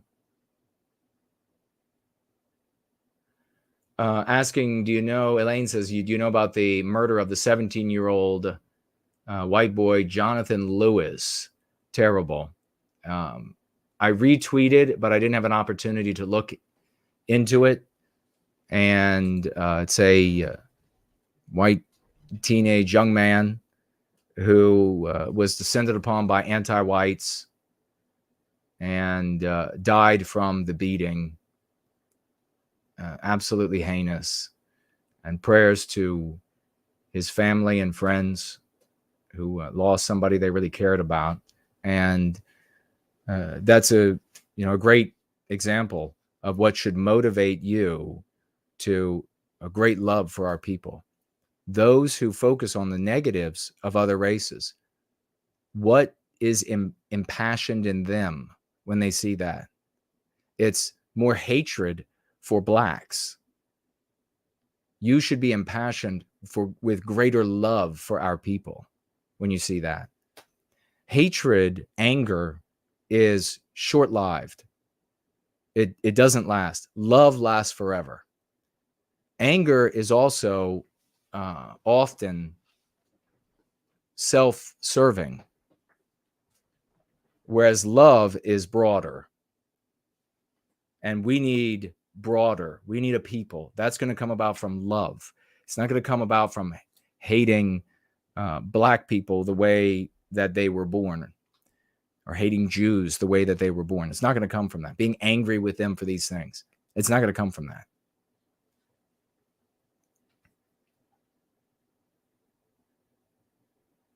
And again, anger is, since it is more often the thought of a selfish individualist, or maybe we could say anger itself is often, of course not all the time, is often selfish in its nature. You see that it is it's self-correcting. So a great example of this is maybe get really mad with really angry with someone, something, police officer, coworker, boss, and you think, God damn, I'm gonna have it out. I'm gonna go and punch him. And then you get over there and you get ready to do it, and you get another look at the guy, and well, he looks like he's gonna be able to take a punch. Maybe he'll beat the shit out of you, and suddenly you change your mind about all that you were angry over. And you start marching toward your boss's office, and you're going to let him or her have it. And then suddenly, as you get closer, anger has this like selfish interest and suddenly dissipates. It's gone. Suddenly, it's all the anger that you had to do something is just gone all of a sudden. It didn't take much. A thought of a consequence for yourself, some other way that you might be harmed by it. That's what anger is. It's anger, and these arguments that white sympathetics, explicit white sympathetics, sometimes it comes from implicits too. They'll say, no, you need to hate. You need to hate. You need to have anger. And there's a big difference between what they're talking about and love motivating you to sometimes love motivates you to acts of violence. For example, I saw a video the other day of a man and woman, and I don't know whether she was his girlfriend or friend or wife or whatever it is, but a moose charged them. And a moose could kill you. And she screamed and ran. And the guy was terrified. You could tell he was terrified because he did that flinching thing. It wasn't like he was some trained, I've done this a bunch of times. I know I've got to stand my ground, like against a bear or something. You see these people take people out on tours in Alaska or Kodiak, and the bear comes up and they're just like, "Rah!" And it seems like they're fearless when they're not actually fearless. They know that a very specific behavior will scare the animal away, and they've done it many times. They've seen it done, and they've done it many times. So they're no longer doing it with fear. They're no longer overcoming fear or a significant amount of fear to do it. This guy suddenly seemed, it looked to me like he had this like weird flinch that you get from fear, and then suddenly threw his hands up in the air reflexively and was like, rah! And I don't know if that normally will stop a moose, but it stopped this one. And I submit to you that if that was his wife or girlfriend, somebody he really cared about, that was done in large part out of love. Think about people who go into harm's way for their love of their children. Do you really think there's a comparison between anger and love and to great feats? Is there any comparison? If you're confused, if you're thinking, oh no, anger still is what does it, then you've never loved, or you're too damn dumb to be let out of the basement. So, and if you've never loved, then you're too damn crazy to not be in an insane asylum. Because the love, since it's broader, since it's not just selfish like anger, doesn't evaporate. Like if you go to, if the, you see these cases where like people will even run into burning houses to grab their dogs, but certainly children. Saw a wonderful video of a guy who knew that there were kids in a house that was on fire, and he ran in. The firefighters are all standing there. The guy ran in, t-shirt and shorts, ran in to grab these kids, ran back out with them. That love didn't diminish because there was a threat. It didn't suddenly go away. So there's an immense difference. So it's not, you need to have hate for them. Absolutely not. You need to have love for us. If you have love for us, then you'll be there when you're needed.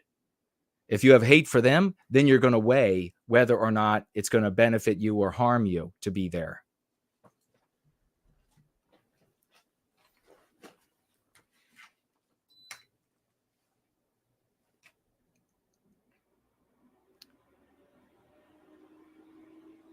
Streaky Bacon. Hello, my friend. Let's jump down here.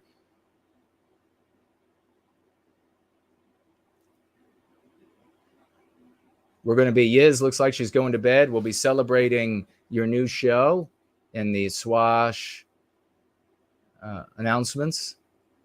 With you kind of Saxony. Great to see you, brother. Jay Bishop is here. Hello to you. Do you think CRS got to the parents of Jonathan Lewis already? Yes. I think they are there the day or even the day before. Like if they're measuring and watching how many times the story is being spread and talked about, which I would 100% put money on, then they can predict, okay, this story is going the direction that it's going to be problematic for anti-whiteism and anti-whites, and therefore the anti-white oligarchy, and they are there before. So have his parents said anything? Or relatives, have they said anything? The great Fornol has joined us, ladies and gentlemen. True champion. Wonderful to see you. One Shot is here.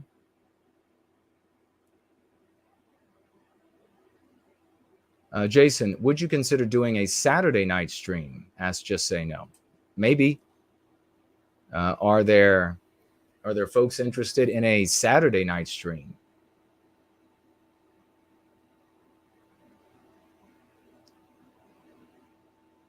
Tag me and let me know. Promethean Promulgation is here.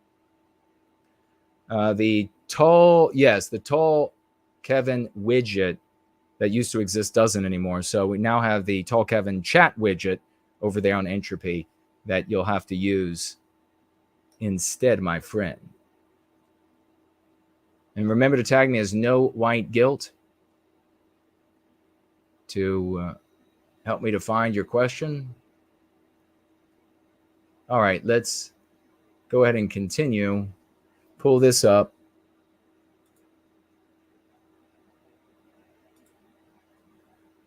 All right, let me find it again.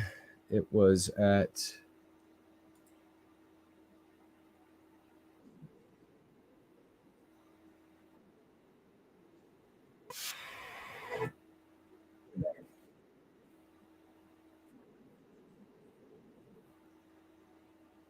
Jack Posobiec says an interesting thread. Let me pull it up so you can see it.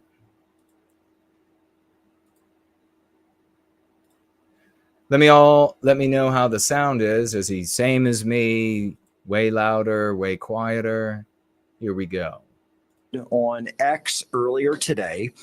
You can't find it on the original account right now because it was made private. It was taken down. But don't worry, folks, because this is Human Defense Daily. And I just want to point out, and we celebrated this, Jack Posobiec using anti-whiteism. Unfortunately, it does have the hyphen, but it's going in the right direction.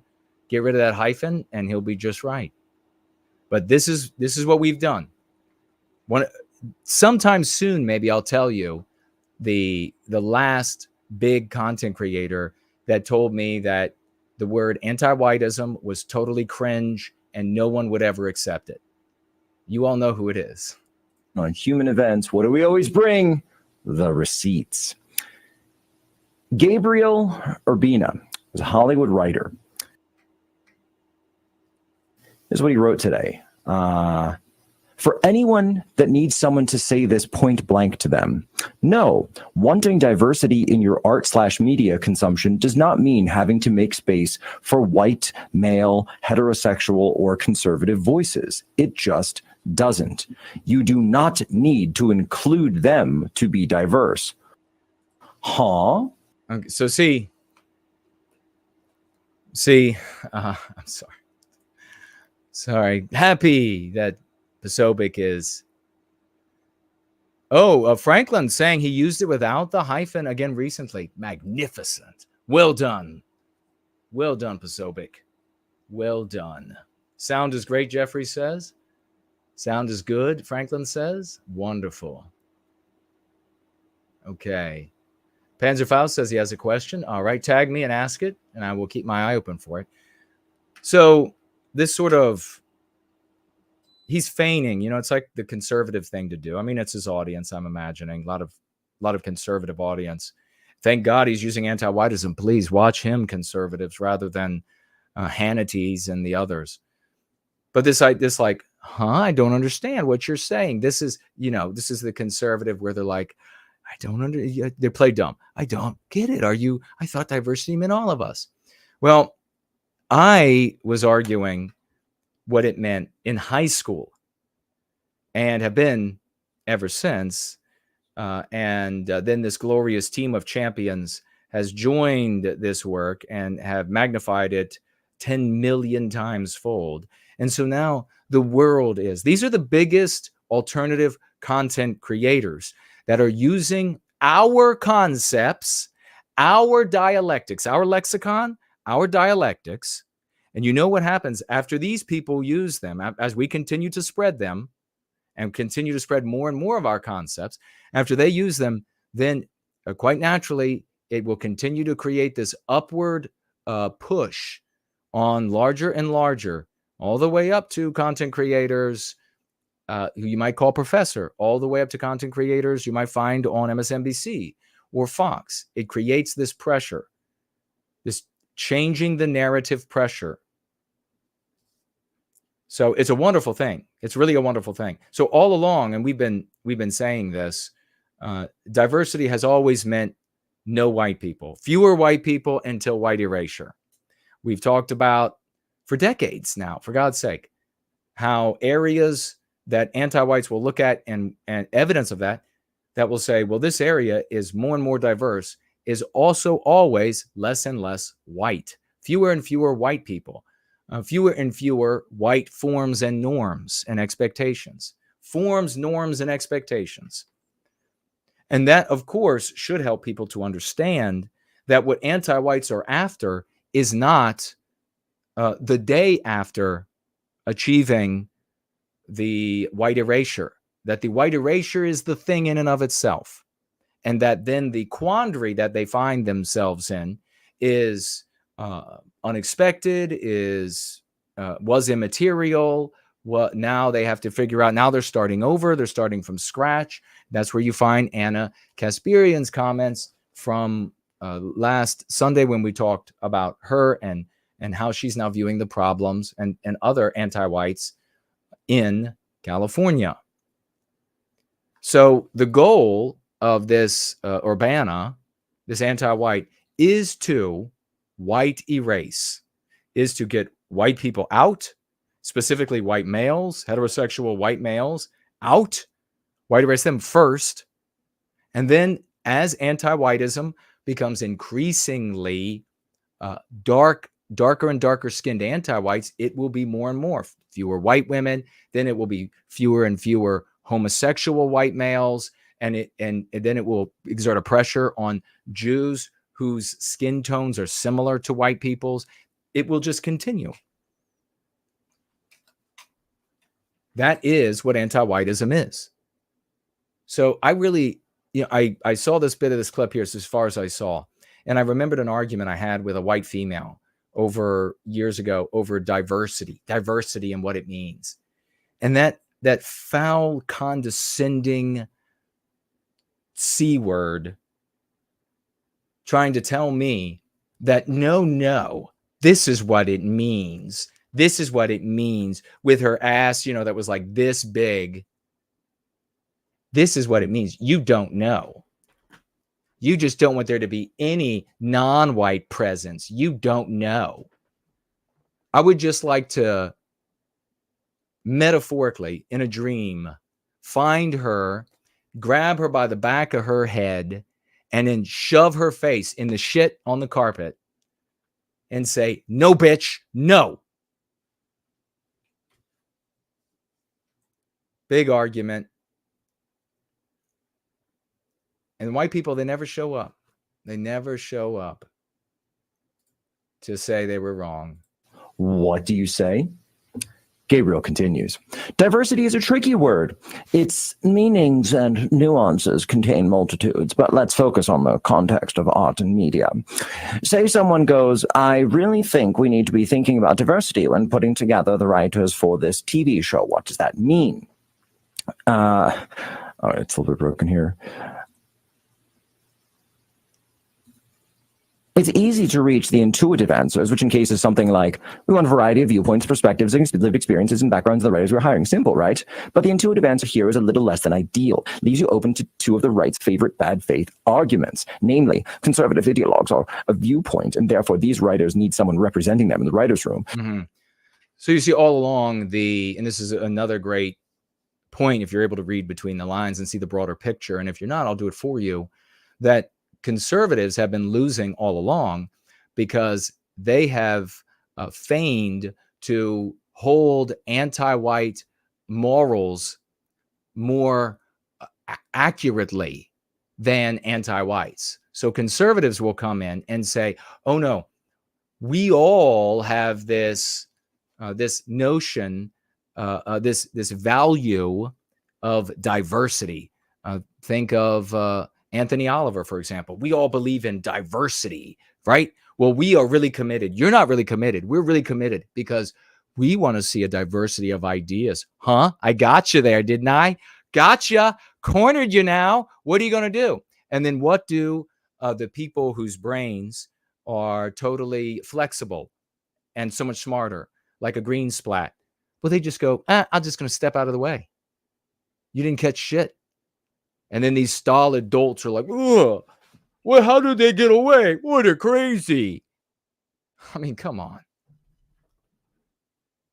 If you're for diversity, doesn't that mean that you're going to want some white heterosexual males there? Sure, but only if they're handicapped, like on Fox. Only if they have no legs. And that writer should represent that ideology. For now.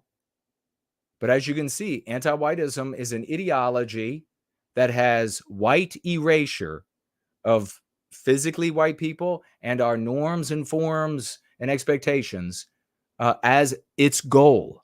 That's the goal, not nirvana, not communism on the other side, not socialism on the other side, not Shangri-La on the other side, not a new form of governance on the other side. So debating those things is debating their lies, debating their pretexts. It's a waste of time.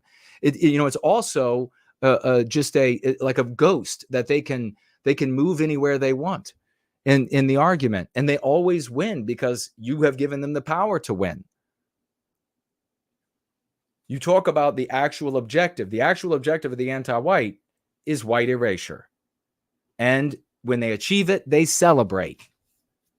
And as they're working to it, they get excited as they get closer. The signs are everywhere for those bright enough to see.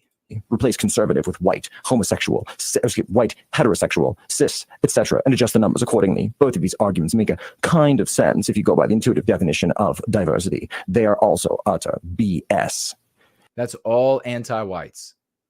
The lie, though, and the way it works for anti-whites is they can, if they're wily, they can step back and forth over the definition, arguing for the definition. You might find, as Urbana is saying, intuitively, but he's wrong there. The intuitive definition is what's in everybody's head. that white people are being replaced by non-white people. But you could step over the line to the dictionary definition to argue for it. The beautiful tapestry of mankind and religions and etc. and sexualities and things that turn you on. You like the water hose and you want to beat yourself with it, then please, yes, we want that. We want a diversity of all things. And yes, even you white people and your Christianity, your conservative ideals or whatever, yes, it's diversity. It's what we mean. And then the very next moment, you have the anti-white application. So how many times have you, oh my God, the number of times, even explicit, white sympathetics over the years I've seen believe that they have anti-whites by the short hairs when they argue for diversity is innumerable. It's ridiculous. He goes on to conclude that guess what, sports fans, in the Western world, that overrepresented group is the white heterosexual cis male viewpoint. And when we speak of diversity, it's not about creating a perfect balance. It's about correcting a long entrenched imbalance. You see the difference? So that is the long entrenched imbalance argument, the equity argument is not as old as the drive to white erase. There have been other reasons, other excuses, other pretexts to victimize white people. So this, relative to anti-whiteism, equity is a more recent meme pathogen of the psychological warfare that is anti-whiteism. It's right there. You see why it's important to know what we're all talking about? It's not making sure everyone has a seat at the table. It's about making sure people... And who, when somebody says something like this to you, who gets to decide where that finish line is? So when somebody says something like that, it is it's the death of reason if you allow them to make the argument, because you're allowing them to say that they have an invisible chicken on their head and that you can't see it, you can't detect it, but you will continue to pay and suffer until the invisible chicken is gone. Now, when I say it like that, you're like, wow, that sounds really dumb. Well, you are that dumb when you allow them to make the argument of correcting for injustices, because they get to decide when that has been achieved and how much more it will take to achieve it. And as a narrative, it's never done. It's never achieved. There'll always be anti-whites that will want more. So, and anti-whites of all races. So the remedy then is to defeat the phenomenon, the psychological warfare of anti-whiteism. And it has multiple, it's manifold characteristics to that phenomenon. So it takes a very intelligent, probably few, to govern the others on, just like any army, to defeat it, or just like any sales force to achieve the objective. The low IQ, the very dumb way that view that's sort of been the theme of this gathering is these two poles. Is to say, okay, well, anti-whiteism has a source, so we got to get rid of, and in most cases, they'll say it comes from Jewish people. So you'd have to get rid of them. Well, anti-whiteism would still be there. So then you'd have to get rid of another group of people, and then another group, and then another group, and then another group. And then you would be down to, you've gotten rid of all of the non-white people, and now you just have white people, but there's still anti-whiteism. It's changed a little bit. Now the anti-whiteism will have different arguments like ethnicities, economic strata, etc. And then you'll say, well, we need to get rid of this white group, and then that white group, and white Southerners will have to go, and then white Midwesterners will have to go. That is the lowest IQ bullshit imaginable. And unfortunately, because the people that are in the white sympathetic sphere that are content creators that should stand up against it and endorse that which is clearly brighter and works, because they don't do that, then the dumb bottom rules the house. Who haven't had a seat at the table get to have one. And the bullies on the right will read that and go, well, that's not fair. And to that I say, and just to make sure for the dummies out there who will be like, well, if it's condemning a particular ethnicity, well, then it's not anti-white. It would be like maybe anti-Italian. That is anti-white, because you're condemning the sons of your mother. So it harms all of us. It can be used in the future, maybe the very near future, maybe the very next week, to condemn another group of white people or all white people. And if you don't understand it, you're not capable of it. So just do what works. You're right. It isn't. Folks, they're going mask off. Something has happened. I know he's like being a salesman too for the news work that he does, but now they're going mask off. Anti-whites have been making comments like this for a long time, and bloodthirsty anti-white comments. It's not new, but isn't it funny? How many new generations do you have to see come forward and they're like, now it's bad. Now their mask is off. Before you finally, I don't know, take your head in your hands and wonder how the white race could be this dumb and have achieved so many wonderful things. In like, I don't know, the last 5 to 10 months, that has just made these people go completely mask off. So guess what? You know, I'm guessing he's not, I'm guessing, like I said, saying this mask off the last 5-10 months or whatever is showmanship. I hope it is. I'm guessing it's showmanship. There's times where we said, you know, they keep talking about conspiracy, or excuse me, they keep talking about diversity, but it seems like they just hate white people. No, it's all about diversity. It's all about inclusion. Diversity, inclusion. Really, because it seems like all of the diversity inclusion only goes in one direction. So do you see how they suffer from debating how to achieve diversity? They say, well, it's just about involving everyone, including everyone. And then you get into that morass with them, they win every time. Because if you allow them to take this, if you stay in the anti-white narrative, you allow them to take this moral position of wanting just to include, let's have everybody come in, okay? We'll give them a big hug. We'll give them everybody gets a hug, even you, white man. If you allow them to do that, they're always in this moral position. But they're not moral. They know what they're doing. They know when they look at a school and they see white people still there that they want to address that. Very often in their headlines for many, many decades, they'll say this area is so white, it has to be. You just had the Prime Minister of Ireland say the exact same thing. Well, this whole healthcare service is too white. Teaching is too white. Hold them to get out of their narrative. He wants to diversify it. Hold them to account. Get out of the anti-white narrative. Use our concepts. Point out how diversity, the term diversity is anti-white. It means fewer white people. And you make them argue why that would be good. Make them argue to victimize white people. Don't allow them to argue to love and give cuddles to non-white people. But that's the line that he's pursuing right here is really because at the end of the day, we see, and he's still allowing them.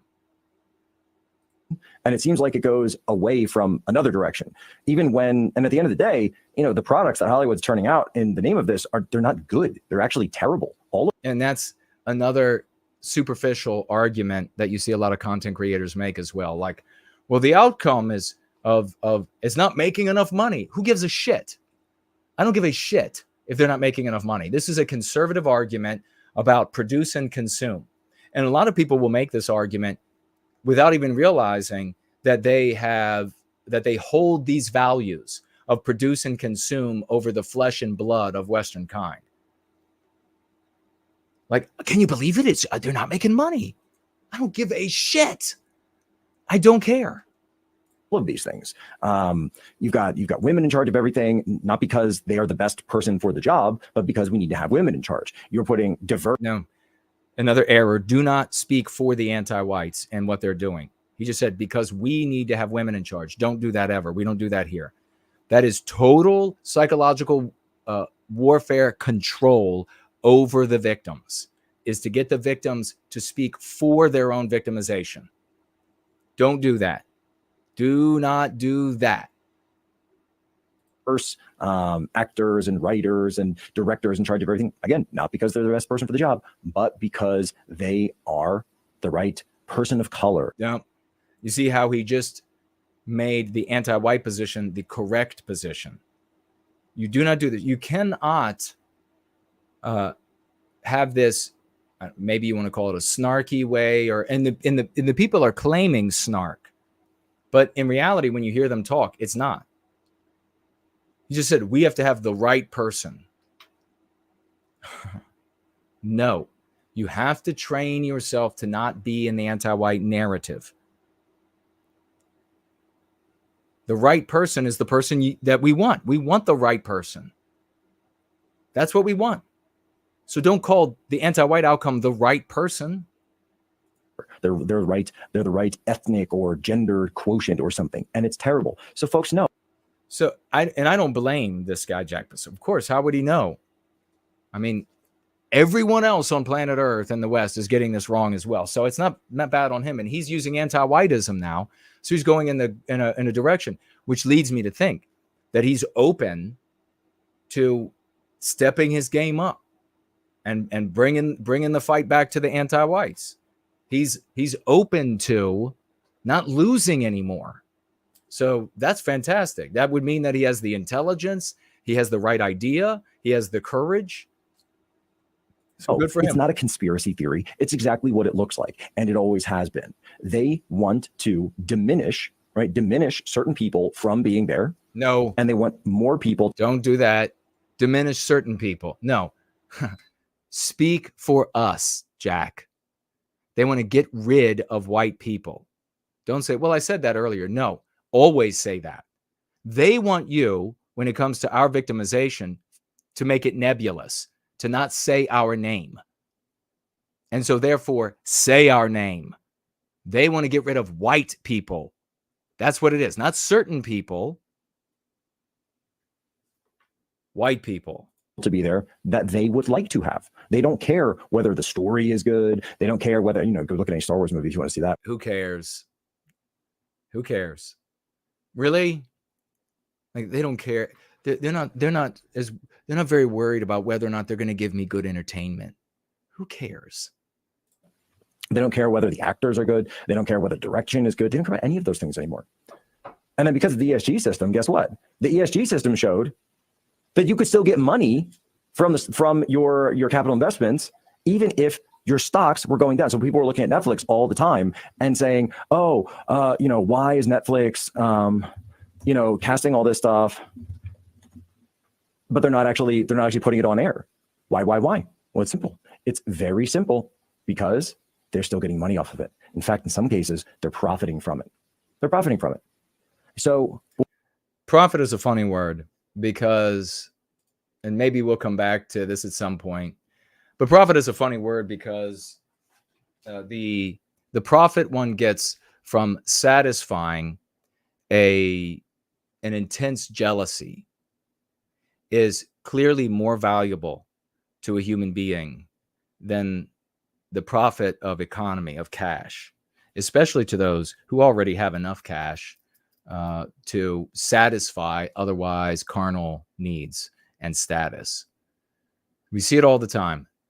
These companies will pursue the socio-religio ideology, psychological warfare of anti-whiteism to the company's detriment, all the way to the company going into the red before they will curb some of the anti-whiteism in order to pick the profits back up a little bit and keep a job or keep investors from complaining and this sort of thing. But the anti-whiteism doesn't go away. It's still present, and they will push it again. And eventually, companies that are the most radically anti-white, they will just anti-whites with their voting power that continues to grow. So just keep an eye on this. They'll just subsidize all of these companies that are the most anti-white. Mark my words. And with that, I'll be right back.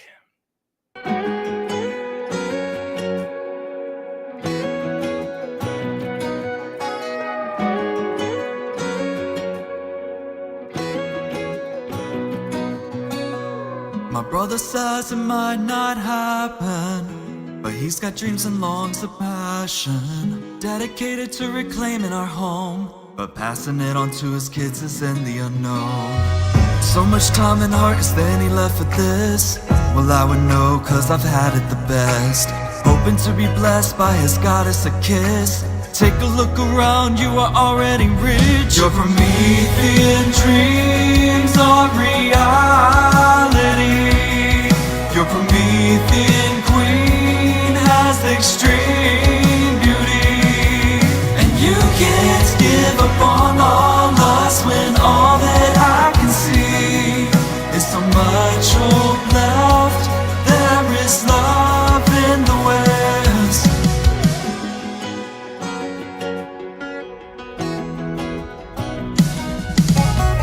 When Run falls away to wake and take her, the power's in your hands for you to lend and save her. He pulls a boulder rumbling fast and steep. A Promethean heart is all you need. Your Promethean dreams are reality. Your Promethean queen has extreme beauty. And you can't give up on all us when all that I can see is so much hope left. There is love in the West.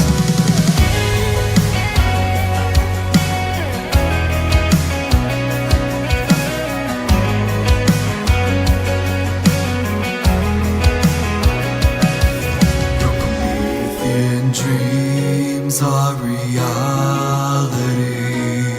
Your Promethean queen has extreme beauty. Your Promethean dreams are reality. Your Promethean queen has extreme beauty. And you can't give up on all us when all that I can see is so much hope left. There is love in the West.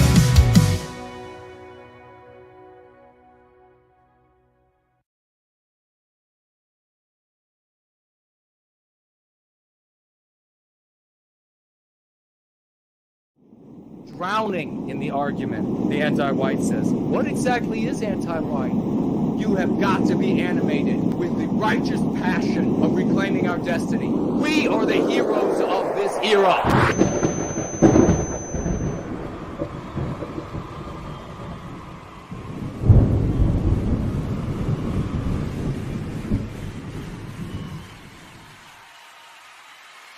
All right, let's get rocking and rolling with some swashbuckling announcements, ladies and gentlemen. 07s to celebrate some of our successes, and we'll get back to your comments and concerns. We're going to begin the swashbuckling with some news that No White Guilt Clips brought to me. Big celebration for this account out there that's an implicit white sympathetic account called Daily WK Insights. Tweeted.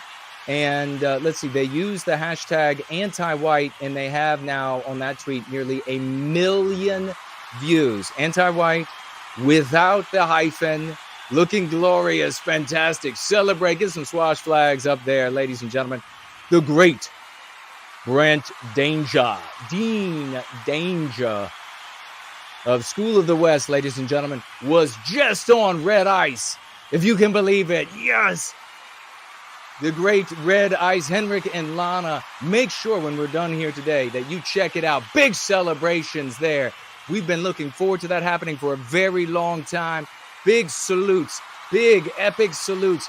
Get this man some Herculean swash His name is Brant Danger.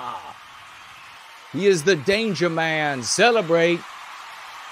Let's also celebrate the great Yiz, the Unifier. Big salutes and swashbuckling over there for our champion and her brand new show, The Empire of Lies, with her co-host, News Fist. And that's live on Thursdays. You'll find links to both of these on my Twitter if you look.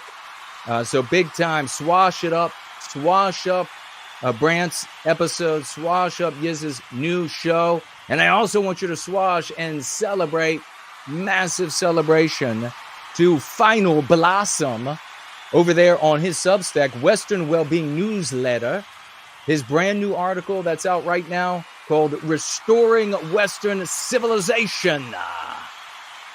Check it out. Big salutes to our champion. We love Final Blossom. Let's get this man some swash flags. How about some IRL as well? Activities. Let me pull it up. You know who we're going to be talking about. There he is. First and foremost, the great Franklin Nator. There he is out in the real world. Stop anti-whiteism. Stop white erasure. It's everywhere. We love it. God bless the Franklin. Big swash. Big swash. We also have over here, who's next? Oh, this is Jonathan. Over there, swashing, adding no white guilt. We love it. Way to find these glorious examples of IRL for white well-being. And here we have the great Elaine Sabatino. You'd recognize this lady's work. Big swash in the IRL. Finding nowhiteguilt.org. White well-being. Stop anti-whiteism everywhere. God bless Elaine Sabatino. And we also have White Baron. All the way on the other side of the planet. Give it up for this champion. Out there, IRL, taking the message to the anti-whites.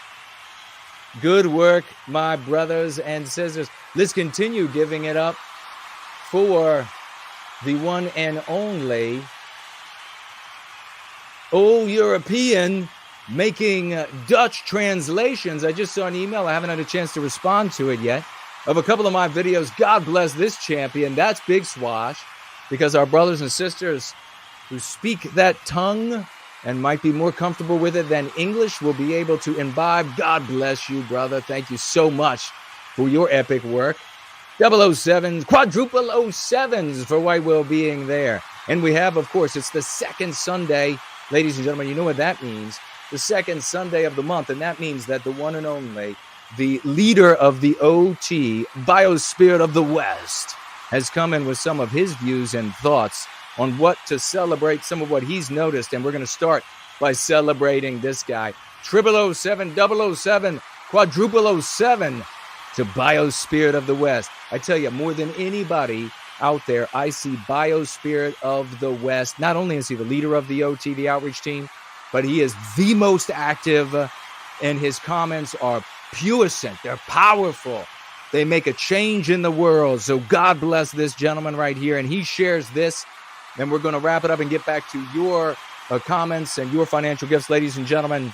He says here, the OT is operating like a finely tuned machine. Everyone is hammering away on Twitter and YouTube daily. New memes pop up, stickers covering swaths of the West. God bless these people. God bless Timothy. This is what is really changing the world. This is what's doing it.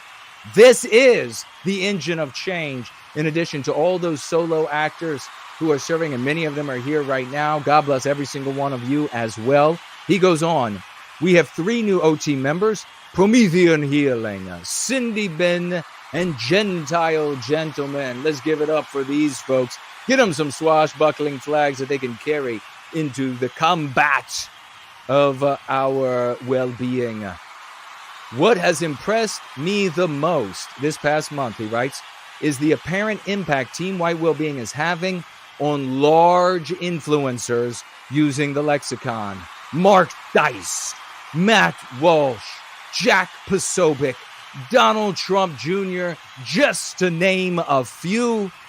This feels like the next step is happening before our eyes, and it's due to the Herculean effort of those like Franklinator, Just the Misses, Homeless Bear, Cool Papa J Magic, The White Baron, White Student Transmission, and so many others, all caps, getting into the live chats, super chatting, and commenting. And of course, we all just saw that King Dice was interviewed by Alex Jones, and he used anti-whiteism the most he ever has.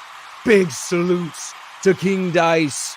God bless you, sir. Special mention, he says, of Hans de Skipper, who is our ex-Twitter extraordinaire.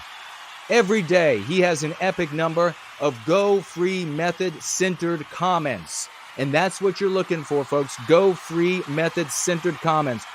Often inserted early on large accounts and garnering hundreds of upvotes and thousands of views. God bless this champion for his epic work. And then finally, we have another special mention of the Blue Flame, who is almost single-handedly responsible for doubling the number of followers on the White Wellbeing Outreach Team Twitter page in a single month.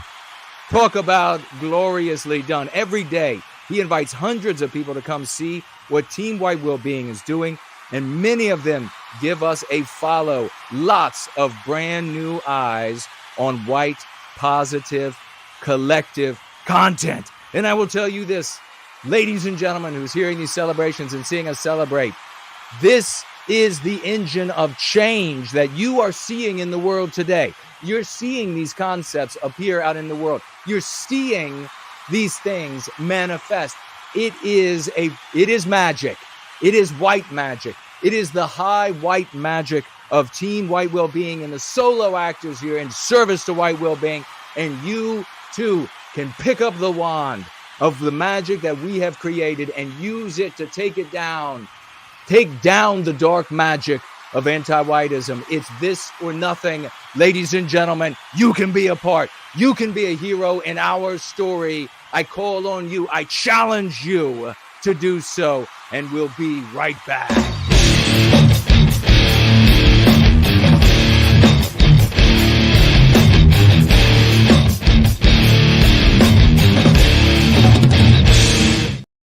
I absolutely love it. We're going to head right over to the financial gifts. And we're going to get started off with a big one. Keep your raucous emojis. You've got your thumb on the raucous emojis. Keep it going. Swashbuckling flags. Hero crowns. Heroes crowns for this champion. Hero crowns for dude, bro, moment. Financially gifting for white well-being, $50 to protect those white babies. God bless you, dude, bro, moment. God, Prometheus bless you. Squirrels galore, as Franklin has shown us.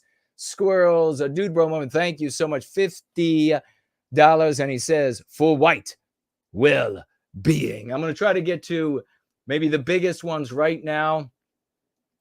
We'll see if there are others that we will loudly celebrate, and we will continue with the financial gifts. And there are, ladies and gentlemen, let's hear it for the one, the only, first last $100 financial gift on this November the 12th. God bless First Last and all the hard work he does in service to white well-being. The best are here. Various ways he contributes financially. Only one of them, and he wants you to think about with this $100 blessing to the babies, to the white babies who have been born recently and those to come. He says, New Earth Calendar. God bless you, brother. Big salutes. Big quadruple crowns and gems for our hero here today. Let me swivel around over here. And we'll see if we have anything that we'll go crazy over. And it looks like the celebrations for financial gifts will continue if we reach the $20 or more level with financial gifts. We're going to get to the rest of the financial gifts right now. And we see right here that we have first financially gifting over on Entropy. We have open borders for Israel. Financially gifting $5. Thank you so much for your $5 financial gift. And he says, hey, Jason, did you see Sharon Osbourne and Bill Maher celebrate white erasure? No, I did not. I did hear that they had a conversation. But, oh, wait, I think I did see a little bit of a video. Thank you for the link. And I will check that out when I get a chance. But not a surprise. Oh, I think I did see the smallest of clip where he was talking about London. And he said that when he was in London, Bill Maher, the anti-white piece of shit, that he was in London a couple decades ago. It was all white. And now it's far fewer white people. And isn't that a wonderful thing that it's far fewer white people? And then Sharon, of course, agreed with that, which is despicable of that hog, that anti-white hog that she is. And he, of course, it's anti-whiteism, because he wouldn't say that about any other group of people, that there were far fewer of another group. He wouldn't say that about Israel. He wouldn't say, well, there are far fewer Jewish people in Israel, and that's wonderful. Of course he wouldn't, because he's anti-white. What a bastard he is. We have Matt financially gifting $3. Thank you so much, Matt. He says, hi, Jason. Last week, I managed to persuade a writer on one of our country's largest right-wing media platforms to use our term anti-white. Whoa. 07s. Let's get this man some swash. Let's get him some swash flags for his epic swash. Thank you so much, Matt. That is magnificent. Well done. You'll have to reach out to me. I assume you didn't say, because it's probably somewhat of a private communication. You'll have to reach out to me and let me know. Fantastic. To use our term, just persuaded him to do it. Beautiful. Well done. Thank you. Wonder if somebody would be able to write up one of the large media organs writers and get them to use some slander for non-white people. I wonder. Matt, again, with another $3. Thank you so much, Matt. He says, he took my advice and wrote an article about the imaginary male anti-white terrorist. He called her out. Oh, I see. The imaginary. Gotcha. He called her out as an anti-white and blamed the anti-white ideology. Holy shit. Get some gems for this man. Get some gems. What swash. That is great swash, my brother. Great swash. Well done. My gosh. Another $3 from Matt. Further explaining what happened. 12 hours later, I saw that this article had been edited by some me not midwit, want to be intellectual, who had changed the word anti-white to societal hate against white people. Wow. What a great example of the power of the white magic we wield here in service to white well-being. The editor came behind and saw that anti-white was powerful and that it was harmful to anti-whites and anti-whiteism, and changed it. Amazing. Another proof, another proof, another proof. It's like Independence Day, New Year's Day, fireworks going off for us in service to white well-being. Proofs of how right we are. And then another $3 from Matt. God bless you, sir. Also noticed, IRL, how effective the Go Free method is on anti-white women. On anti-women, maybe it's women or a woman, pointing out that so it's women. So in his conversations with anti-white women in person, pointing out that their feminism is just a subset to anti-whiteism. And their goal is to harm white men, women, and children. God bless you, Matt. Big salutes from yours truly, I would set a swashbuckling flag in the ground right beside you. You absolutely deserve a swash flag and a rope on which to swing gallantly into this contest for our white will. That's what swash really is all about, folks. That is having fun, winning back our destiny. Magnificently done. And you will have success with anti-white white women. And those are the ones we want, any of them, any anti-white women we want to undermine. But if possible, we want to win the white women, get them thinking about and win them back to a concern for our people. And when you start telling them how feminism is just a subset of anti-whiteism, the conversation becomes about how feminism harms white men, the white family, etc. So I've used it. Matt's clearly using it that way. Epic for you, brother. Well done. A true champion in service to white well-being. We have Promethean promulgation in here as well. And with $15 financial gift. Thank you so much, good sir, my good brother. He writes these words. Not to sound like a gamer, but I removed someone from a group for calling me racist. I easily used the MC, the entire team, all randomly selected minutes prior, and from 5 countries immediately went silent and turned on him without speaking a word. Nice. Well done. Another IRL victory. And it's a glorious victory.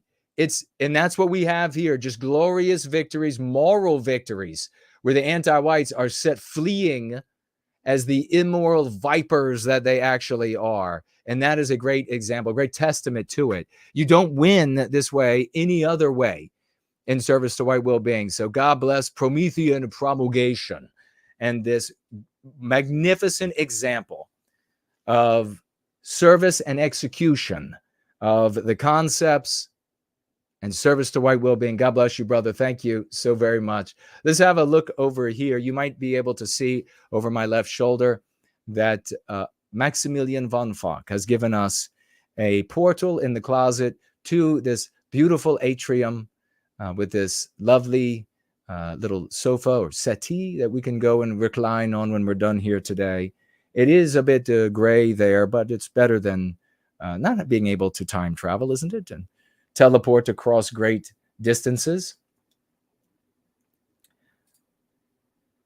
And we will pull up Rumble just to see if anything's happening over there. All right, Missouri Battle Flag over there saying the sound is good. And we have over here on D Live, Spartan just donated 6 lemons. God bless you. Thank you so much for those lemons of cryptocurrency, Spartan. And Maverick just donated 10 lemons of cryptocurrency. Thank you so very much over there on D Live. And I will remember to open that treasure chest, good Lord willing. And nothing here over on Odyssey. We didn't miss anything. Swivel back around this way. And on a Cash App, we have White Student Transmission, financially gifting $5. Thank you so much, good brother. I really appreciate it. He says, folk tithe plus hails to the week's victories. Yes, big Promethean hails. God bless you and thank you for that, sir. We also have the one and only, the Titan of Twitter, Seamus, financially gifting $10. Thank you so much, good brother. He says, save the white babies. I love it. 10 save the white baby dollars. Use the unifier who has gone to bed, financially gifting $5. Thank you, dear lady, if you get to see this. And she says, with those 5 wonderful saving the white baby dollars. Weekly folk tithe for white well-being. Kip. Kip, my sister, Kip, indeed. We will check on Subscribe Star.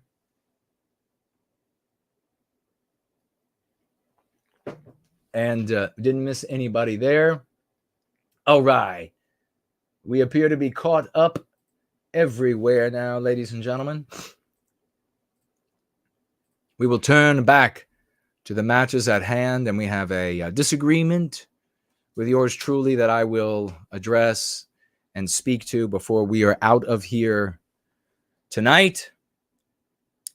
And we don't have any mail in the mailbag. The mailbag was empty. So if you have sent something, the Thumbsological mailbag has not received it yet. And when it does, I will share it with the community. There's Promethean Promulgation. Hello, hello in the live chat. Just Say No says, he often... Okay, we have a comment above that. Just Say No. I have a recommendation for a guest, and his name is Edward Dutton, the Jolly Heretic. He uses humor quite often in his presentations. I think you'd like him. He often starts his streams with, hello, hello, hello. Yeah, actually, I know him. And when I was on PWR, he appeared at least a couple times. And I do like him. I don't know that he would appear with yours truly. I can reach out. But I don't know that he would appear with me because there's a lot of audience. A lot of his audience is composed of people who are anything but Jason, anything but no white guilt guy. And so it might be problematic for him. But then again, maybe he wouldn't care. I don't know. But he's never expressed any interest. And when he's a nice guy. He's a nice guy. I'll say that. And does he have guests? Does he ever have guests on his show? He does, doesn't he? I don't know. Maybe we can be guests on each other's show. But we'll see. Thank you very much for that recommendation. I commented on the original interview after I saw Paul Joseph Watson's take on Marr and Osborne anti-white takes. Well, maybe we'll pull it up. Jason, I used white erasure. Awesome. And a lot of people are pushing back. So people were pushing back on you for saying that it's white erasure. Is that what you're saying? Hyperborean Jim is here. Thank you all for celebrating. Everyone who celebrated. There's no reason not to celebrate. So thank you to those who celebrated. People doing great things in service to white well-being. Helios Abbott is with us. Great to see you, brother. Cindy Bin. Biospirit of the West is with us. Hello, brother. Big salutes. I'm just scrolling through to see if anybody has had any questions or comments or recommendations. I will speak to them. We will have a dialogue.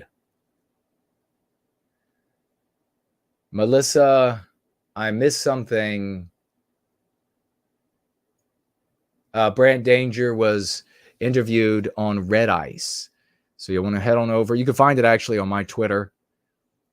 And watch. I've watched some of it, and Brent Danger did a glorious job. A glorious job for white well-being over there. A great representation of the nobility and moral masters that we are.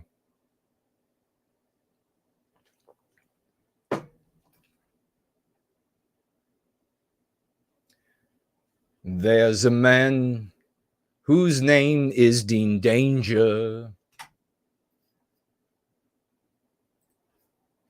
To everyone he meets, He stays a stranger with every move he makes, another chance he takes. Odds are he won't live to see tomorrow. He is Dean Danger Man. He is Dean Danger Man. They've given him a number and taken away his name. Hyperboy and Jim says, I sent you a direct message. All right, that's on Twitter. Thank you. If it's on Twitter. I believe he interviewed Jared recently. Oh, okay. So Dutton does interview others. Well, recommend to him that he interview me. That would probably be the quickest way of finding out whether or not he has a problem with me and or he is concerned about his audience having a problem with me. Bard of the West says, I asked Dutton. I think he's scared to death of his audience's opinion.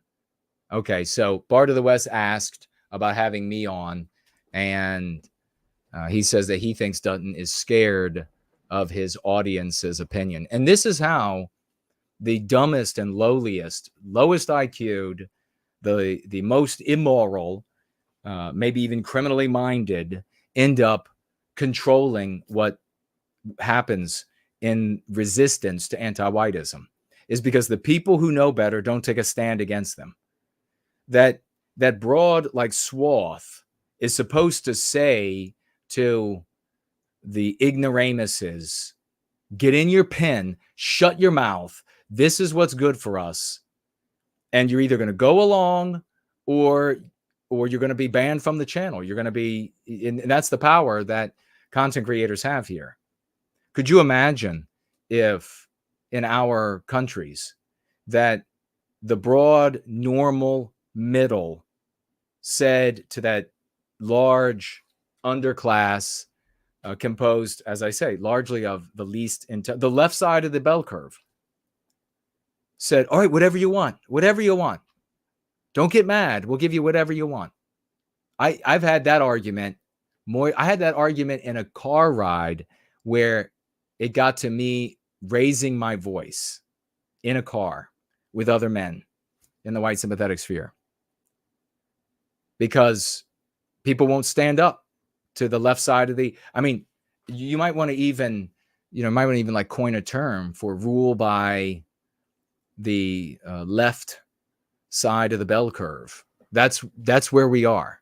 You've got to give them what they want, and nothing more, nothing less. And then what ends up, and that really, when it comes to entertainment, that's just what are people going to buy? What are people interested in? Which is, what are the odds when it comes to recapturing our destiny that what the dumbest are interested in is going to be the cure? Seriously. Zero chance. So that broad middle has to tell these dummies, no, I don't care if you don't like it. I'll kick you out. I'll block you. And if content creators and organization leaders stood together against it, then we could vector these low IQ violent people in a healthy direction for themselves and for the totality of the white race. But instead, you're just allowing them. That's like saying, allow the most violent, low IQ'd child of the family to decide what the family is going to do for the family's well-being.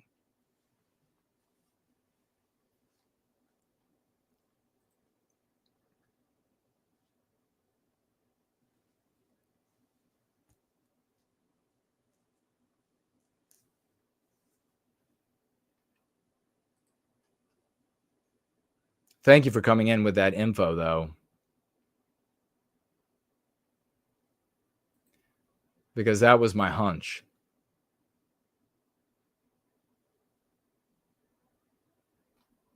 Is that it would be too much for his audience. You see, these other people that since the divorce have had me on, all of them have been, the few have been nervous, and I salute their bravery. Good friend of mine, even the last time he had me on, it's been years now, because I refuse to be a J-spurging, Nazi-LARPing idiot.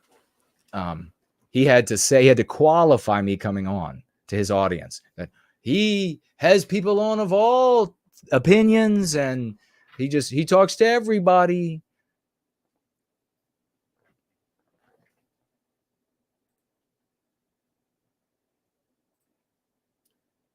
All right.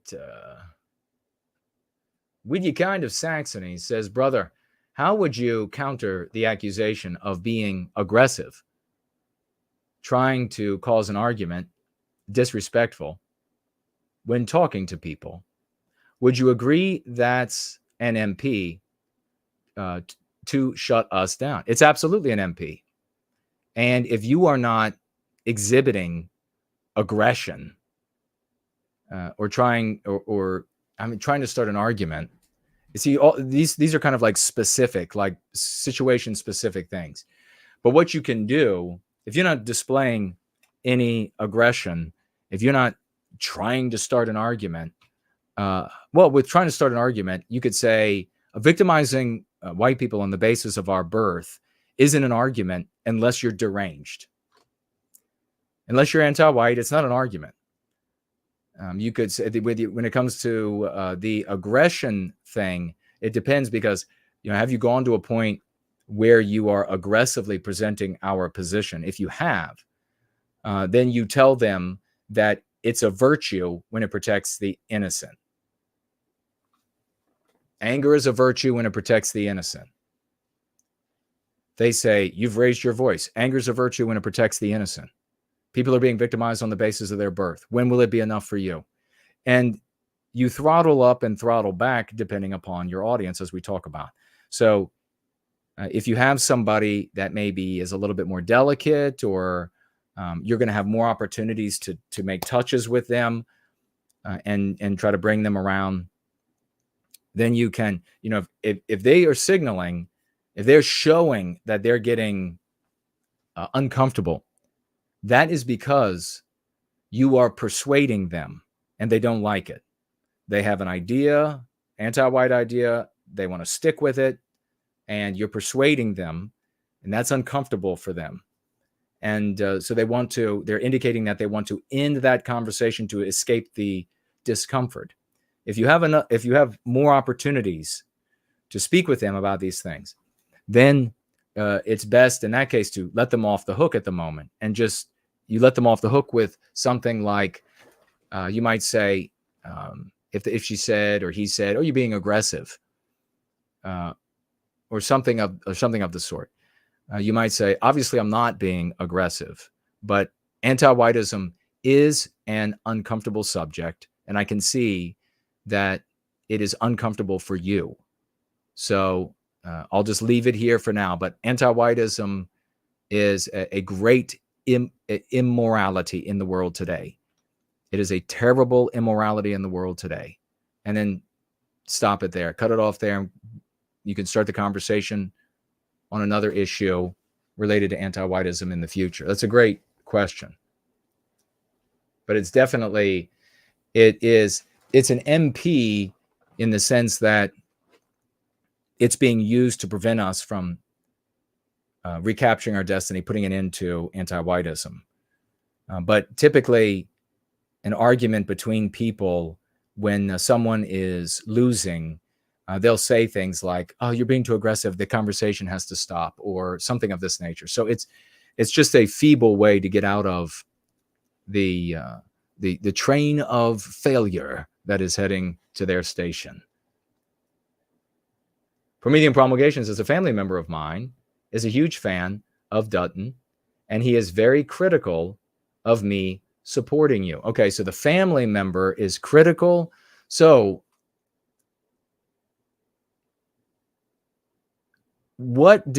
please tag me again and tell me like an example of what the family member said that's the criticism about you going free and using the go free method, because I'm interested about that. Because Dutton goes on all of these different explicitly white sympathetic shows. So I'm really interested in what kind of criticism that could be, because it could, but not definitely tell us something about the argument that Dutton is making, or arguments.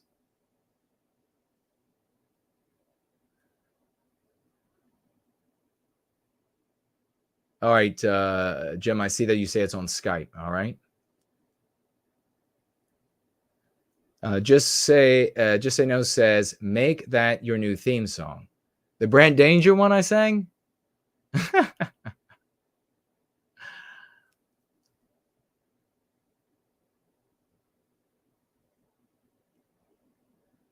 I loved, after the divorce, I sang Secret Agent Man to piss off all these J-Spurgs. They were saying, oh, he's a Fed, he's working for the Jays and all this. And I was like, all right, let me just put this in your face, losers.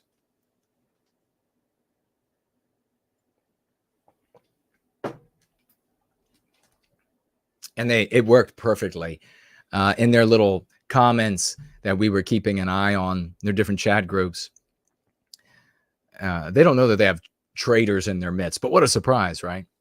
But in their little chat groups, they were all over their time like, can you believe he's actually saying he's an agent? He just sang it in a song.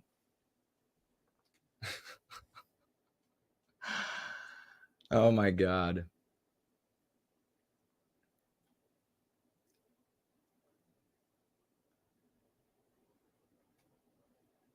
Would you kind of Saxony says, Celine is here. Hello to you, Celine, and welcome. He says, thank you so very much for the detailed answer. And as always, you motivate me so much. Probably need to wait until I meet these folks IRL again. That's where I have most success. Fantastic, brother. You're welcome. And best of swashing luck to you. I know you'll do us proud. Just Say No says, well, just the Secret Agent Man song. Yeah, that's my new theme song. That would be great, wouldn't it? He's a cop. He's a Fed. He's a J. He's working for the Jays.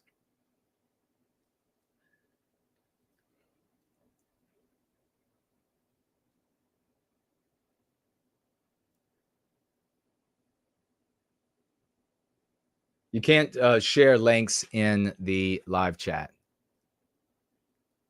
It's not possible. Just Say No says, perhaps For No could cover it or compose a tune in the retro style. For No can do anything. It's just a matter of does he have the time, and does he think it would be beneficial or not? And Promethean Promulgation says it's not worth detailing the objections because it isn't based in logic. It's clearly based in the desire to be right and for others to be wrong. It's a lifelong pattern of the person. Okay. All right. Well, that makes sense then. I appreciate you letting me know.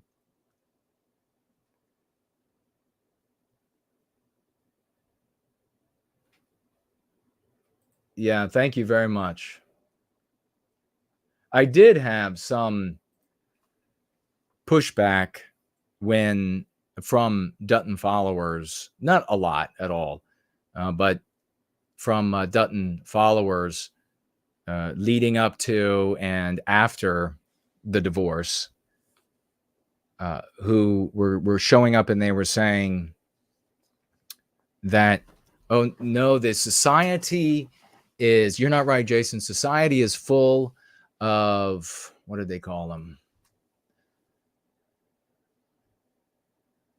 Like vengeful mutants, and therefore nothing can be done. And well, that's surrender. And no, thank you.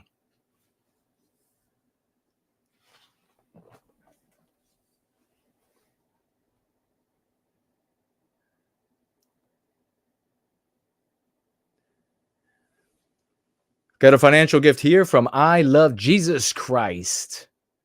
God bless you, sister. Wonderful to see you again. $10. And with those 10 beautiful I Love Jesus Christ dollars, she writes, for white well-being. Thank you so much. I really appreciate it.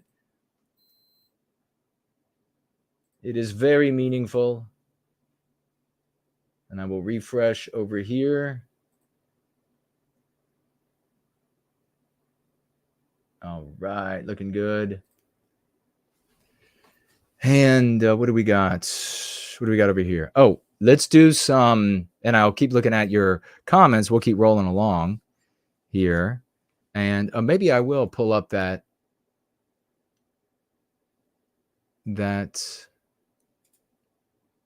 how long is it? It's 6 minutes.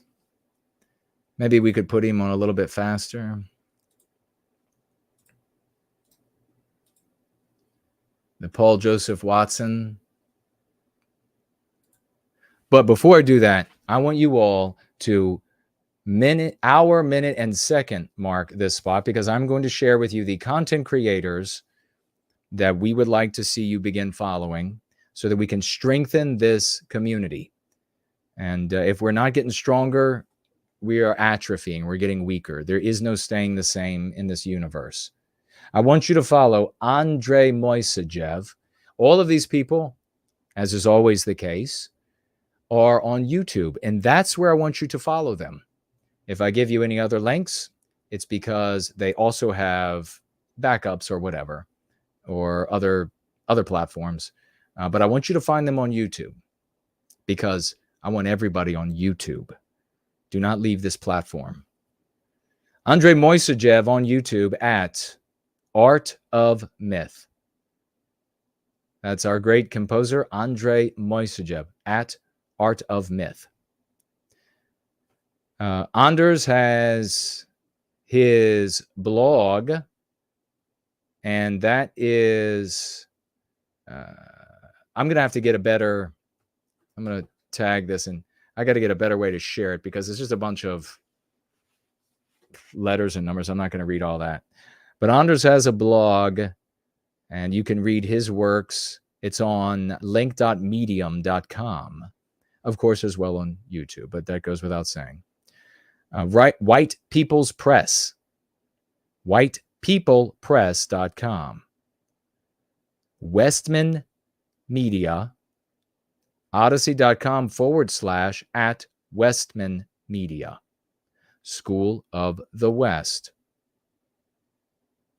schoolofthewest.world.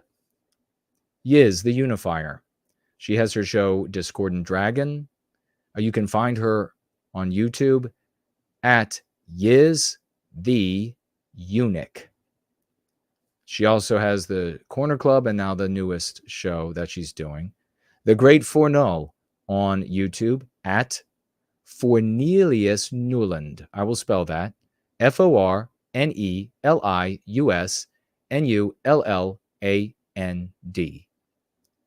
And he has Dragon Synth Adventures that he does from time to time. He also has WesternKindGames.com. He's also on Twitter at ForNullUSA. And he has a blog as well. And the blog is westernparagon.blogspot.com. No White Guilt Clips on YouTube at No White Guilt Clips. Twitter at NWG Clips. Instagram at No White Guilt Clips. Same for Gab. Same for BitChute. Same for Facebook. Same for Rumble. Same for Truth Social. And on TikTok, he is at Jason Goes Political Show. Follow, when I mention multiple platforms for each of these content creators. Please follow them on the different platforms. Please take the couple of moments. It's not a lot of work. We have the great, brilliant Porridge from Down Under, and he is on YouTube at Jubilation Media. Intellectual Embargo, odyssey.com/@ intellectual embargo. Final Blossom on YouTube at Final Blossom. And he has a newsletter. We pointed out today that he has a brand new article at Western Kind Wellbeing Newsletter. And that you can find, it's titled that, you can find that at finalblossom.substack.com. Alternative Voices portal, odyssey.com /@ alternative_voices_portal. World Conqueror on YouTube at World Conqueror. He has a Substack as well, Destroying Antiwhiteism. Search for it on Substack. Biospirit of the West. And I need to get all of his as well, but make sure 100% that you follow him on Twitter and retweet everything and like everything that he does at Biospirit West on Twitter. He also has the Quora at nowhiteguilt.quora.com, and where you can find writings from Cindy Ben, who is here today. We have the great and new Herculean champion for white well-being, and he is on YouTube. Please, for God's sake, follow him, making these glorious videos at For White Wellbeing. You find that on YouTube. Wellbeing is WELLBEING. Dino Storm on YouTube at Dino Storm. Also, studio.dinostorm.com. RC the Realist. Now, what is RC on? Is his YouTube? Oh, no, that's right. The YouTube it's a bunch of gibberish. So, but you can follow the great RC the Realist. We played one of his songs tonight. You can find him for sure on Instagram, _realist_songwriter. And maybe if somebody could grab his URL on Twitter, one of the mods, because he's doing magnificent work and he needs this community to support him. White Student Transmission on Twitter, White Student T, as in tango, White Student, and then an additional T. He has his book on Amazon, and it's called Equal Training. You can find that on Amazon. Aussie Mike. You know we love Aussie Mike. He's one of the biggest hearts on planet Earth. And he comments about South Africa and what's happening to our people there. He's on Twitter. Find him as Traditional Mike. So twitter.com /traditional Mike. Follow Aussie Mike ASAP. Wing It Productions on YouTube at Wing It Prod. WINGITPROD. And our newest show is on YouTube at Western Kind for Christ. Western Kind for Christ. Here on YouTube. Now you can go back and you can, you've got the timestamp now. And when we're done here today, you can go back to this timestamp as soon as the gathering processes, and you can give a follow to all of these people. The easiest ones are going to be the ones that I've already had given the YouTube name for, and then follow them. You can check out their content, but when you get an opportunity, but otherwise follow them ASAP so that we can continue to grow this community. And I'll tell you, if you all remember the report, I think it was done by the ADL, actually. And we said here about what was going to manifest, what kind of work they were going to do. We said that they would be analyzing the connections. Who is talking to whom? Who has the larger audiences? And then who are they interviewing and interacting with? Whose shows are they appearing on? And they'll make a map out of that. And from that knowledge, determine where to sever the connections to splinter the growing community. So you go back to 2016, and then I can't remember the year, might have been 2017, that they produced the report, and then they acted on it, and they began severing all the connections, exactly as we said. They actually made a visual of the different communities, these circles. I don't know if y'all remember that or not. And then they went about severing everything, and they did a masterful job at wrecking the incipient communal resistance, beyond groups, beyond content creators, that was growing semi-vigorously. They might not have had to do that because of what the entertainment on the internet has really manifested into being, and this unwillingness, as I pointed out, of the content creators and organization leaders to jointly stop the lowest IQ from wagging the dog. They might not have had to, but they did it. And so the point being that if we recreate these links, we can reinvigorate that energy that was once there. But we have to be the ones that do it. We have to be showing up. We have to be following each other. So please do that. Please get on top of it. It's a service to white well-being. And with it, we expect to reclaim some of that lost territory.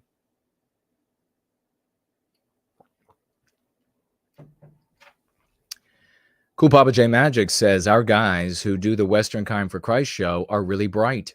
I enjoy their program. Yeah, I listened to the, which episode? Well, it wasn't the first episode, but I was very impressed with the use of the lexicon and dialectics to evaluate the world. So they weren't like I'm doing here, where I'm educating about the lexicon and dialectics, and then I do these, I'll read from news to demonstrate its use.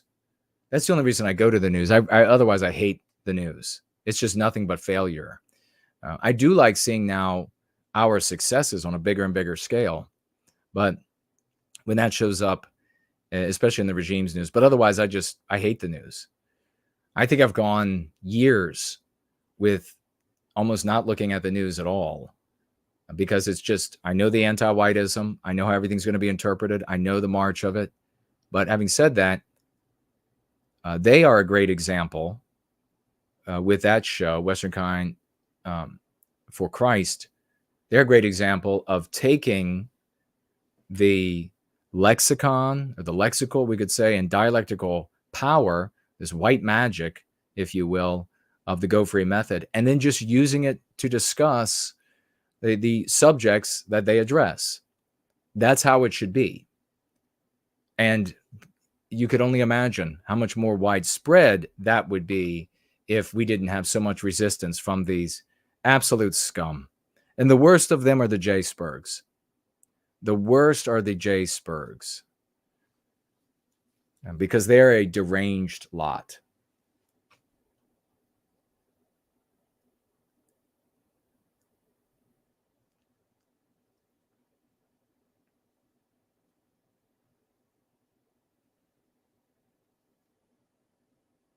Let me see what you all are saying. Spiteful mutants. Bart of the West says they're called spiteful mutants. Okay. And you're correct. That's why I was so black-pilled. Thank you. Thank you, Bart of the West, for filling me in and correcting me. So it's called Spiteful Mutants. What was that? Can you all still hear me okay? It's called Spiteful Mutants, and there's nothing that can be done about it. And so you get blackpilled. That's another entire area of controversy where I have argued against doom documenting, or in this case, the creation of a formula that leads to depression, a formula that leads to apathy, to inaction. And that's by no means the first one. My God, they've been around for so long, of different formulas that lead to inaction. I mean, you think about like the John Birchers. That's still around, I guess.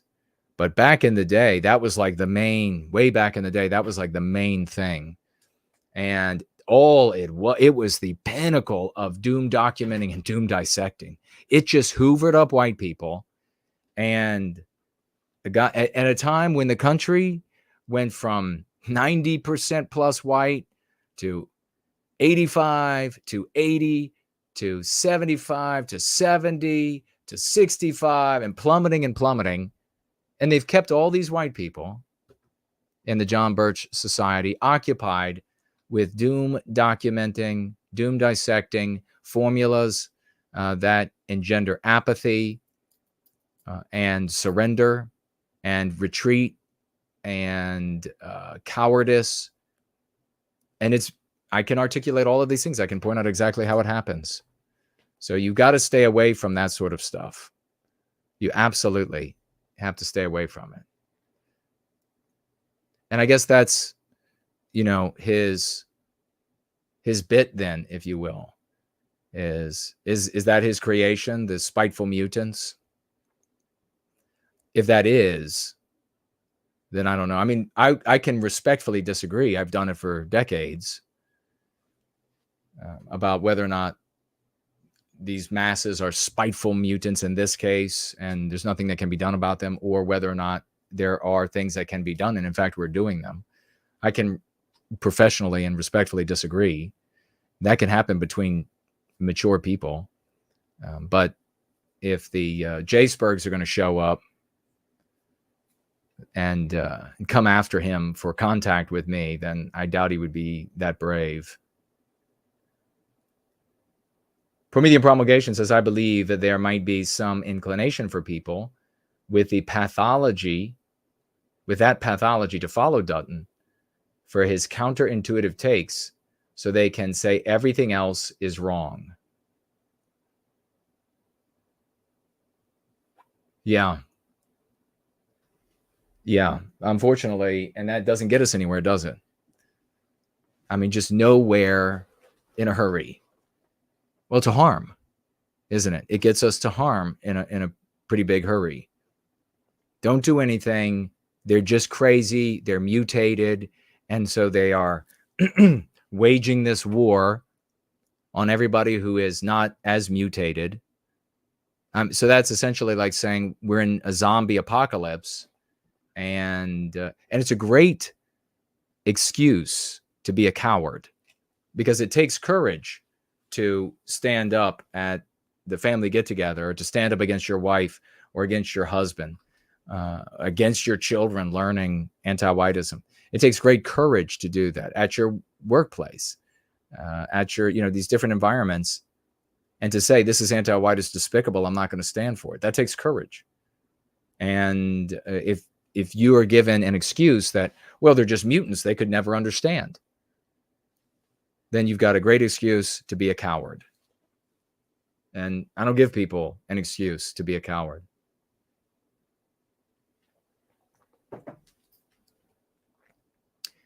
Even Fornull thinks it's a great idea, says just say no. Cool.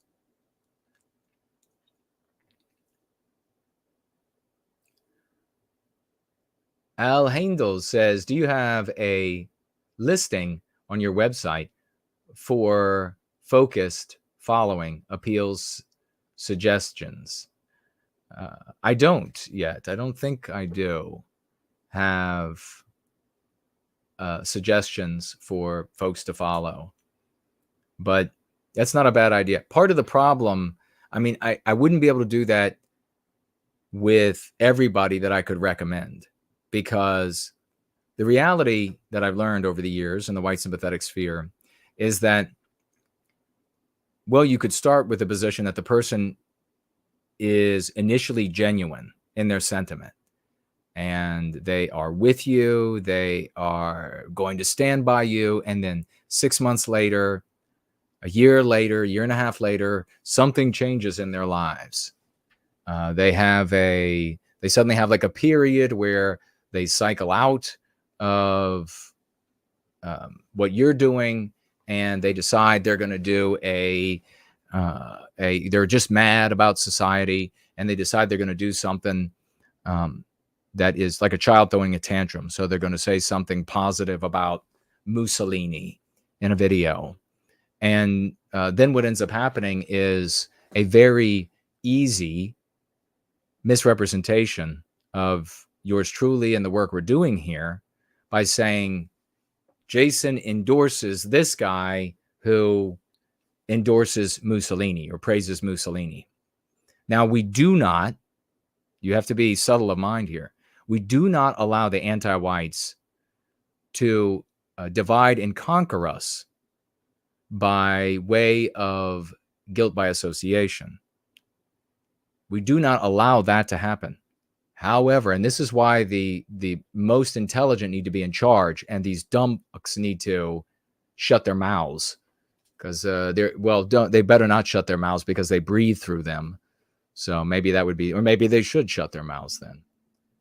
But even though you don't allow anti-whites to use this divide and conquer tool of guilt by association, you have to make intelligent, subtle decisions based on other factors, like what will our target audience, our brothers and sisters out there, what will they receive from anti-whites that could very easily undermine the rest or the overall effort. And so it's something that again, it's for brighter people, and the people that are like over on some of these other monitors, some shows that show up and some gatherings they show up and they are cussing me and whatever, they don't have the intelligence for. Just unibrow, lowbrow, midwit, midget sticked losers.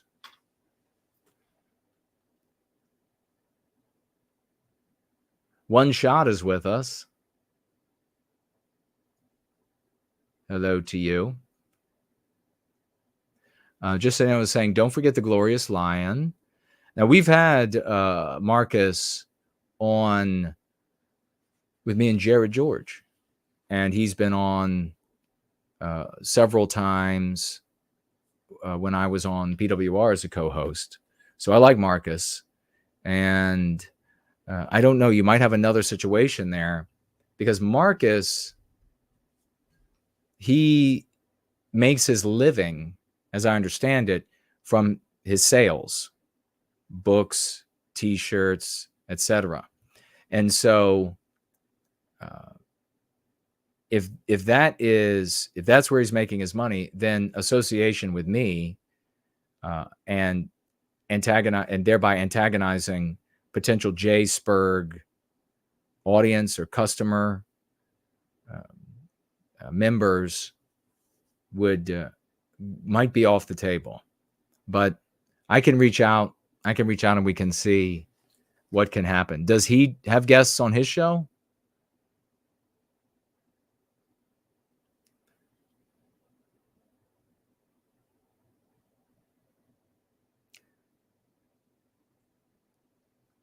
Mestizo Carf is here. Did you see the Trump interview with Univision? I did not. Did it go well? What happened? Tag me again.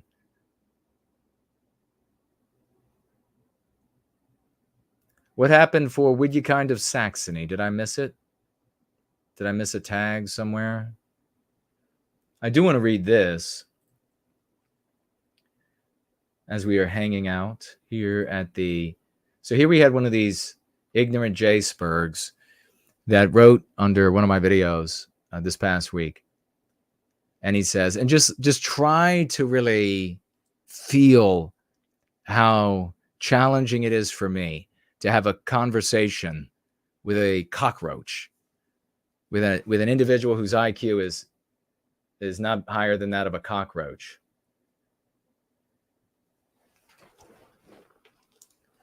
And looks like One Shot has claimed that he is a national socialist, and he's trying to argue his positions. And hold on, let me see.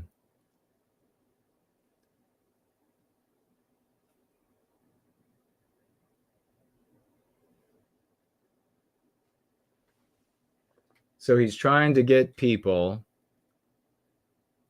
to argue and Jaceberg. Well, I guess we'll speak to One Shot and his Jaceberging position. If that is accurate, we will speak to it right now with this content here.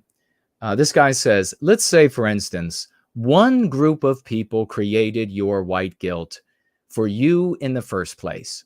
No, we are not going to create a hypothetical world and then argue within your hypothetical world. Dumb. So we stop right there. We talk about the real world, not your hypothetical world. There isn't a source of anti-whiteism.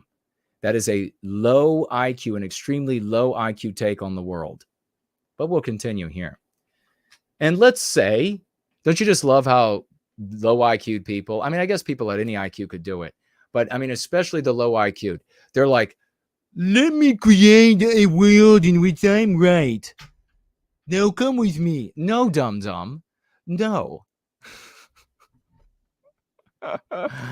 Okay. No. And let's say you are completely unwilling to identify this one group. In fact, so much so that you defend them more than yourself. So, in other words, me pointing out what's best for us and arresting anti-whiteism, and then those ideas demonstrated successfully in the world around us, is for this guy defending the Jews. Because what? Because I'm not attacking them on the basis of their birth, all of them on the basis of their birth. And then after he reels you into his hypothetical world of ignoramus, he says, guess what that means? Just guess. All capitals, they control you. You are completely cucked to your controllers, who are using your own human decency against you as one part of a multi-front attack on your existence.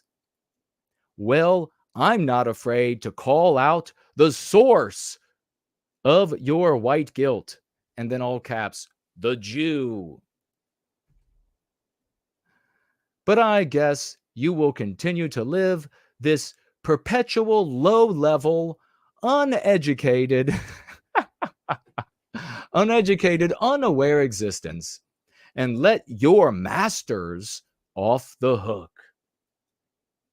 Spoken like a TARDIS 5-year-old, my friend. Spoken like a TARDIS 5-year-old. I wrote back this. LOL. You are suffering from Dunning-Kruger, and you look ridiculous. You have the arrogance and smugness of superficial knowledge and low IQ takes. People like you are subversive, undermining genuine effort to defeat anti-whiteism. There is no source of anti-whiteism. Now, if you want to defeat all anti-whites, including the anti-whites of that group, you need to go free. Otherwise, have the best life you can. And of course, I know he's not going to have a good one. It's going to suck because of Ye's law.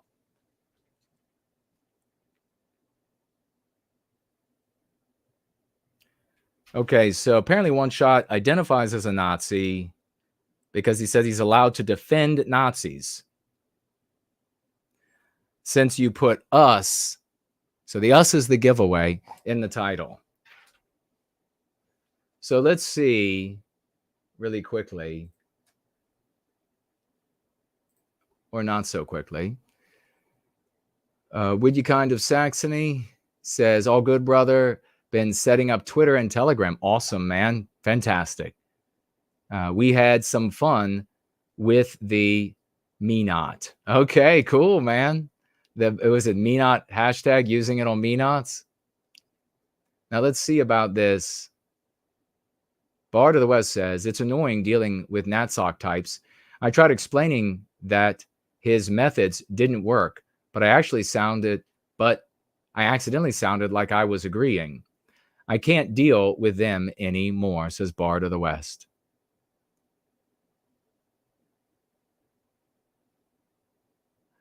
One Shot says, yes, he's National Socialist. Okay. And how much success has that done for you? Pray tell. Just, you say you're here to speak for on the behalf of National Socialists. And how much success has that had for you? And I'm going to be able to make a guess about what countries you're probably not from based on your takes, based on your arguments. Let me see if we can get some good content, some good education here. Come on, screen. Give me a break. Frank says, is it not true to say, quote, some Jews just look out for their interests, close quote, while dismissing that the interests include harming us? That's wrong.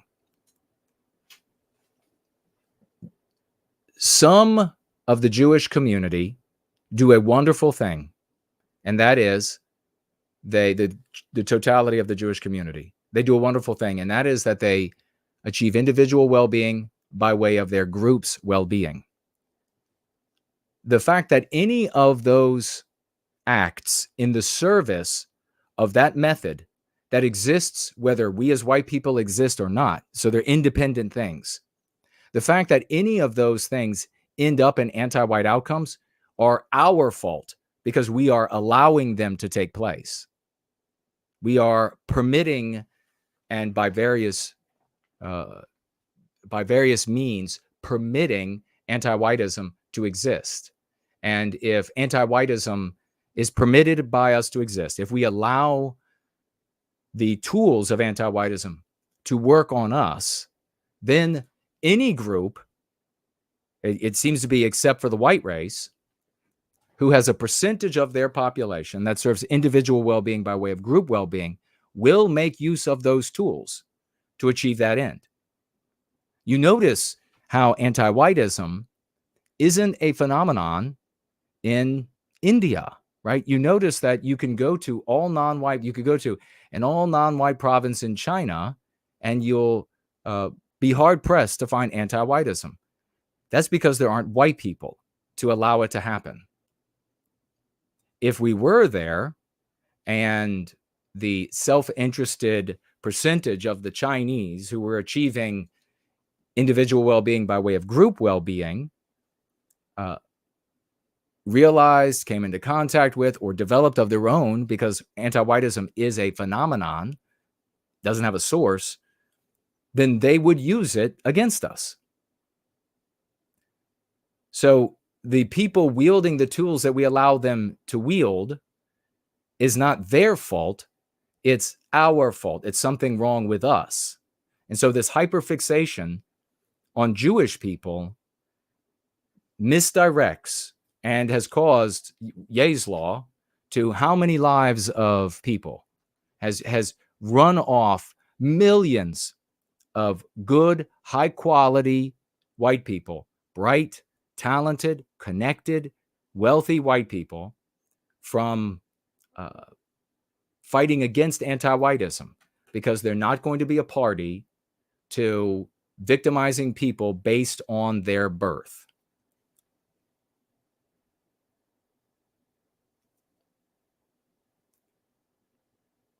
Okay, well, Frank, you can say, Frank ends his sentence with, organized Jewish power says harming us is in their interest. So does every other group in a Western civilization. But you know who else, Frank?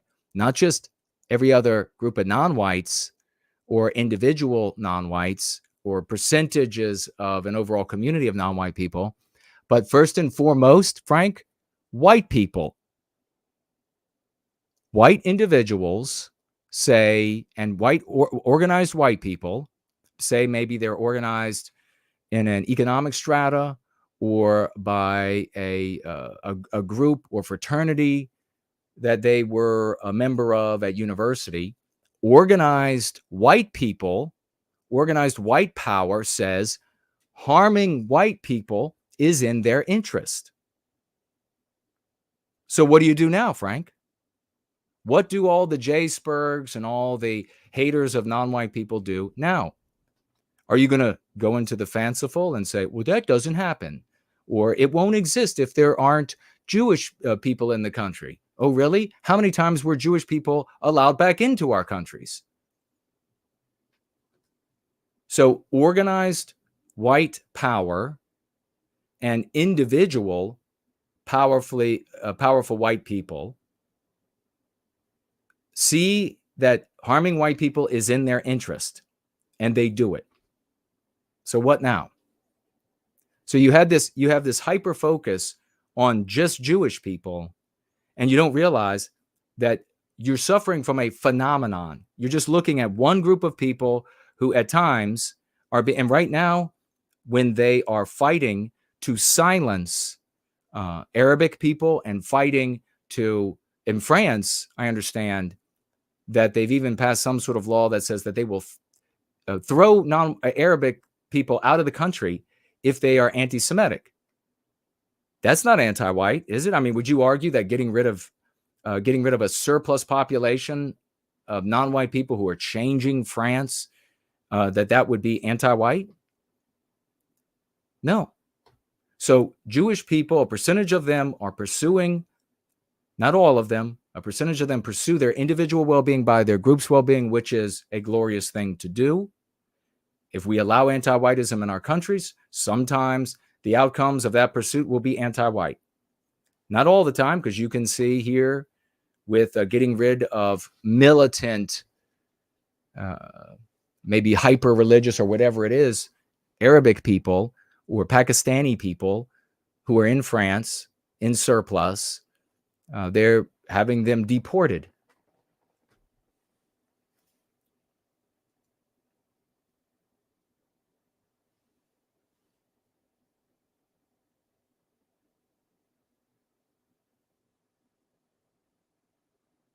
Widya Kind of Saxony says, he claims to be a, quote, expert, yet he keeps dodging and ignoring any questions regarding his qualification. Yeah, that's what they do. There is never an intellectually honest debate with them. What I just outlined, they won't speak to. They won't. In most cases, what they do is they will just reiterate the sins of Jews.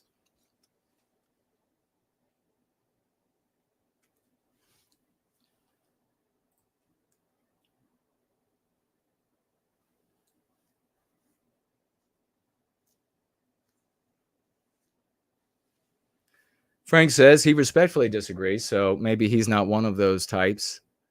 He says he understands that not focusing on other races, but it doesn't change, and then he trailed off.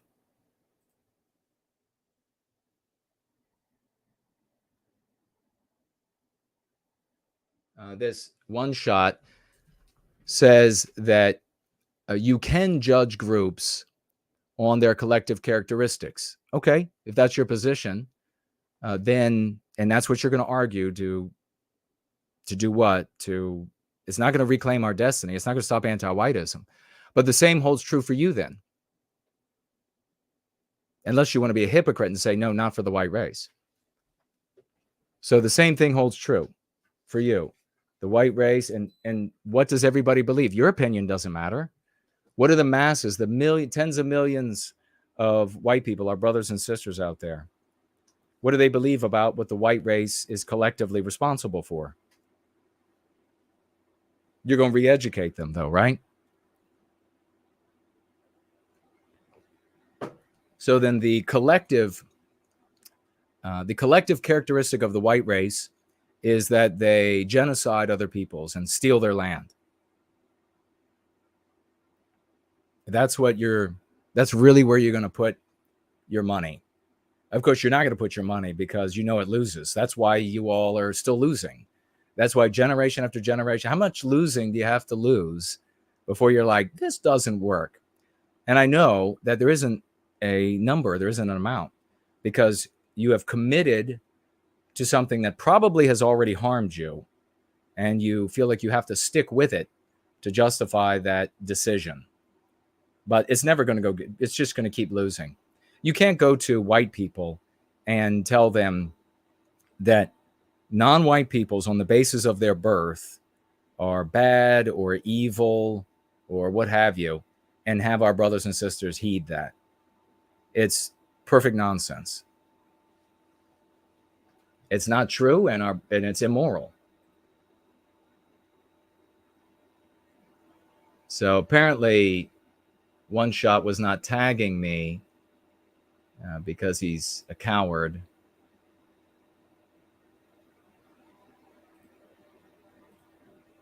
And then, true to an intellectually dishonest person, they take, and you've probably had these people in your life, and if you are smart, you've always gotten away from them.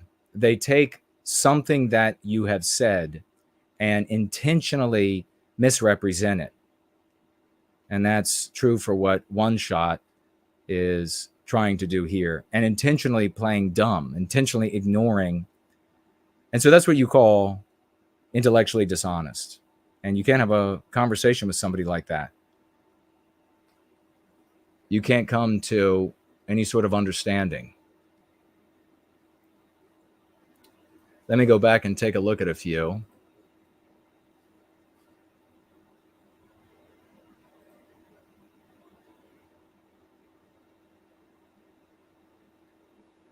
Yeah, One Shot is a great example of somebody who's going to misrepresent what you say in order to make a spurious argument. Listen, One Shot, you can go hate Jews from the basis of their birth all you want.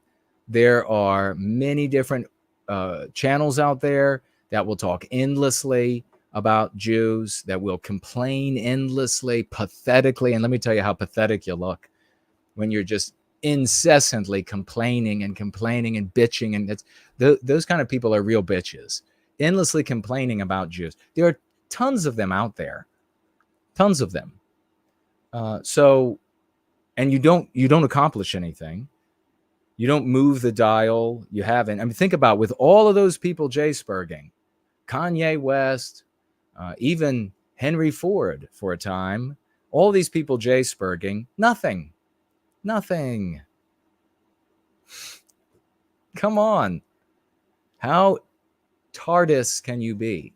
How absolutely TARDIS can you be? So you want to show up, and with your total demonstration of failure for generation upon generation, you want to show up at a community that is actually stopping anti-white, that is actually combating, that is actually, this tiny community has actually pushed concepts exactly as I said, and you all haven't done shit. You haven't pushed anything out there. You've just ruined your lives. Here we've done, and you want to show up here and you're like, oh no, you should lose like us. You're just a subversive. You should do like we do and lose like us. Just a subversive.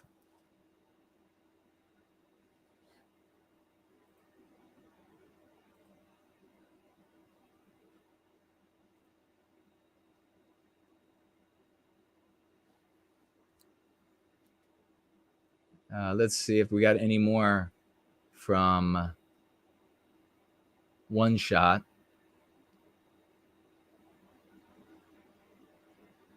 Frank is back. He says, I always thought your message was perfect until the public beefs started and energy was divided. Pretending that WNs, white nationalists, don't care about white kids is intellectually dishonest as well. No, you put white children last, or maybe not you, but these people I'm having arguments with. They're putting white children last. The position that if you eradicate Jews and non-whites, and then white children will be better off, is wrong. Number one, that's not going to be true, because you'll still have the phenomenon of anti-whiteism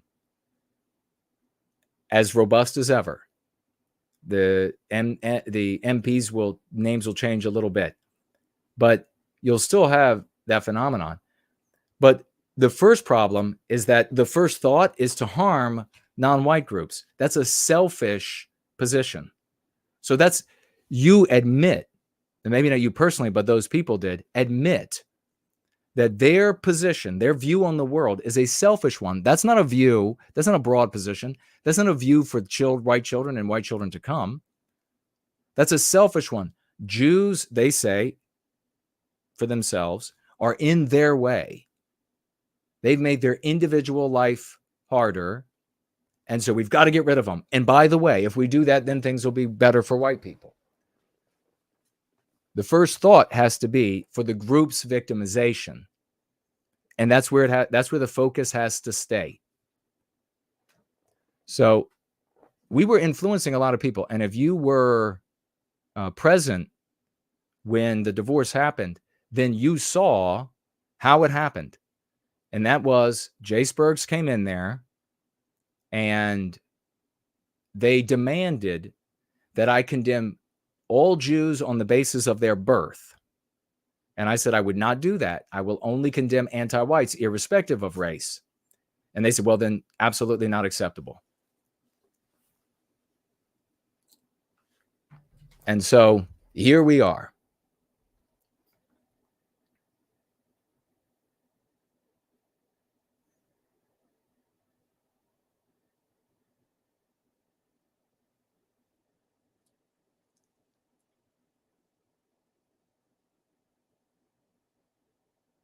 Okay, Frank says he's respectfully disagreeing while in my house. That's cool.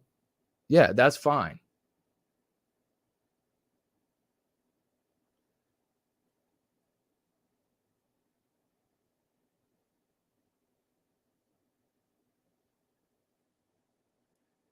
Just Say No says one shot would probably get on great with Nick. Yeah, Nick's whole thing is to harm Jews. First, last, you're aware that haven't done shit is a double negative. Okay, so Frank was there. Then you also saw, and the guy that they, as we're running out of time, that guy that they sided with, and then immediately Mark had him on, and he was the one putting the pressure on. That guy immediately, within a couple of months, caused a bill to be written up that became law in Florida about leafleting, because he was out there terrorizing Jewish people. And now, as a consequence, that law is on the books in Florida, potentially can be used by sort of an activist prosecutor to ensnare anyone who leaflets on behalf of Western kind. Just for our well-being. That was done by that Jay Sperg that everybody over there sided with. And then he was in recently that really salient Fed operation, the guy they sided with. And Mark had on, and Mark said was such a great guy. And then we find out that this guy actually grew tits as part of his just genetics. And he had to have a non-white doctor remove his breasts for real. And that's who they sided with. So that should be a big, slap to the forehead for a lot of those folks who now can see, look at what we've got. Donald Trump Jr., a moral guy, a champion, using the lexicon and others, and it's spreading everywhere. So who's right? Who's succeeding? Who's doing the right thing? And that's where we're going to wrap it up here today on this Sunday gathering in service to white well-being. Who is succeeding? Who is changing the world into a place that makes the conversation conducive to white well-being? That's us. These other groups, these J-Spurgs and everything, they've done nothing but lose for generation after generation after generation. So it becomes a test of one's intellectual prowess to decide which direction to go. And with that, let's get active this week. Let's make it ours. I love you all. Let's go free.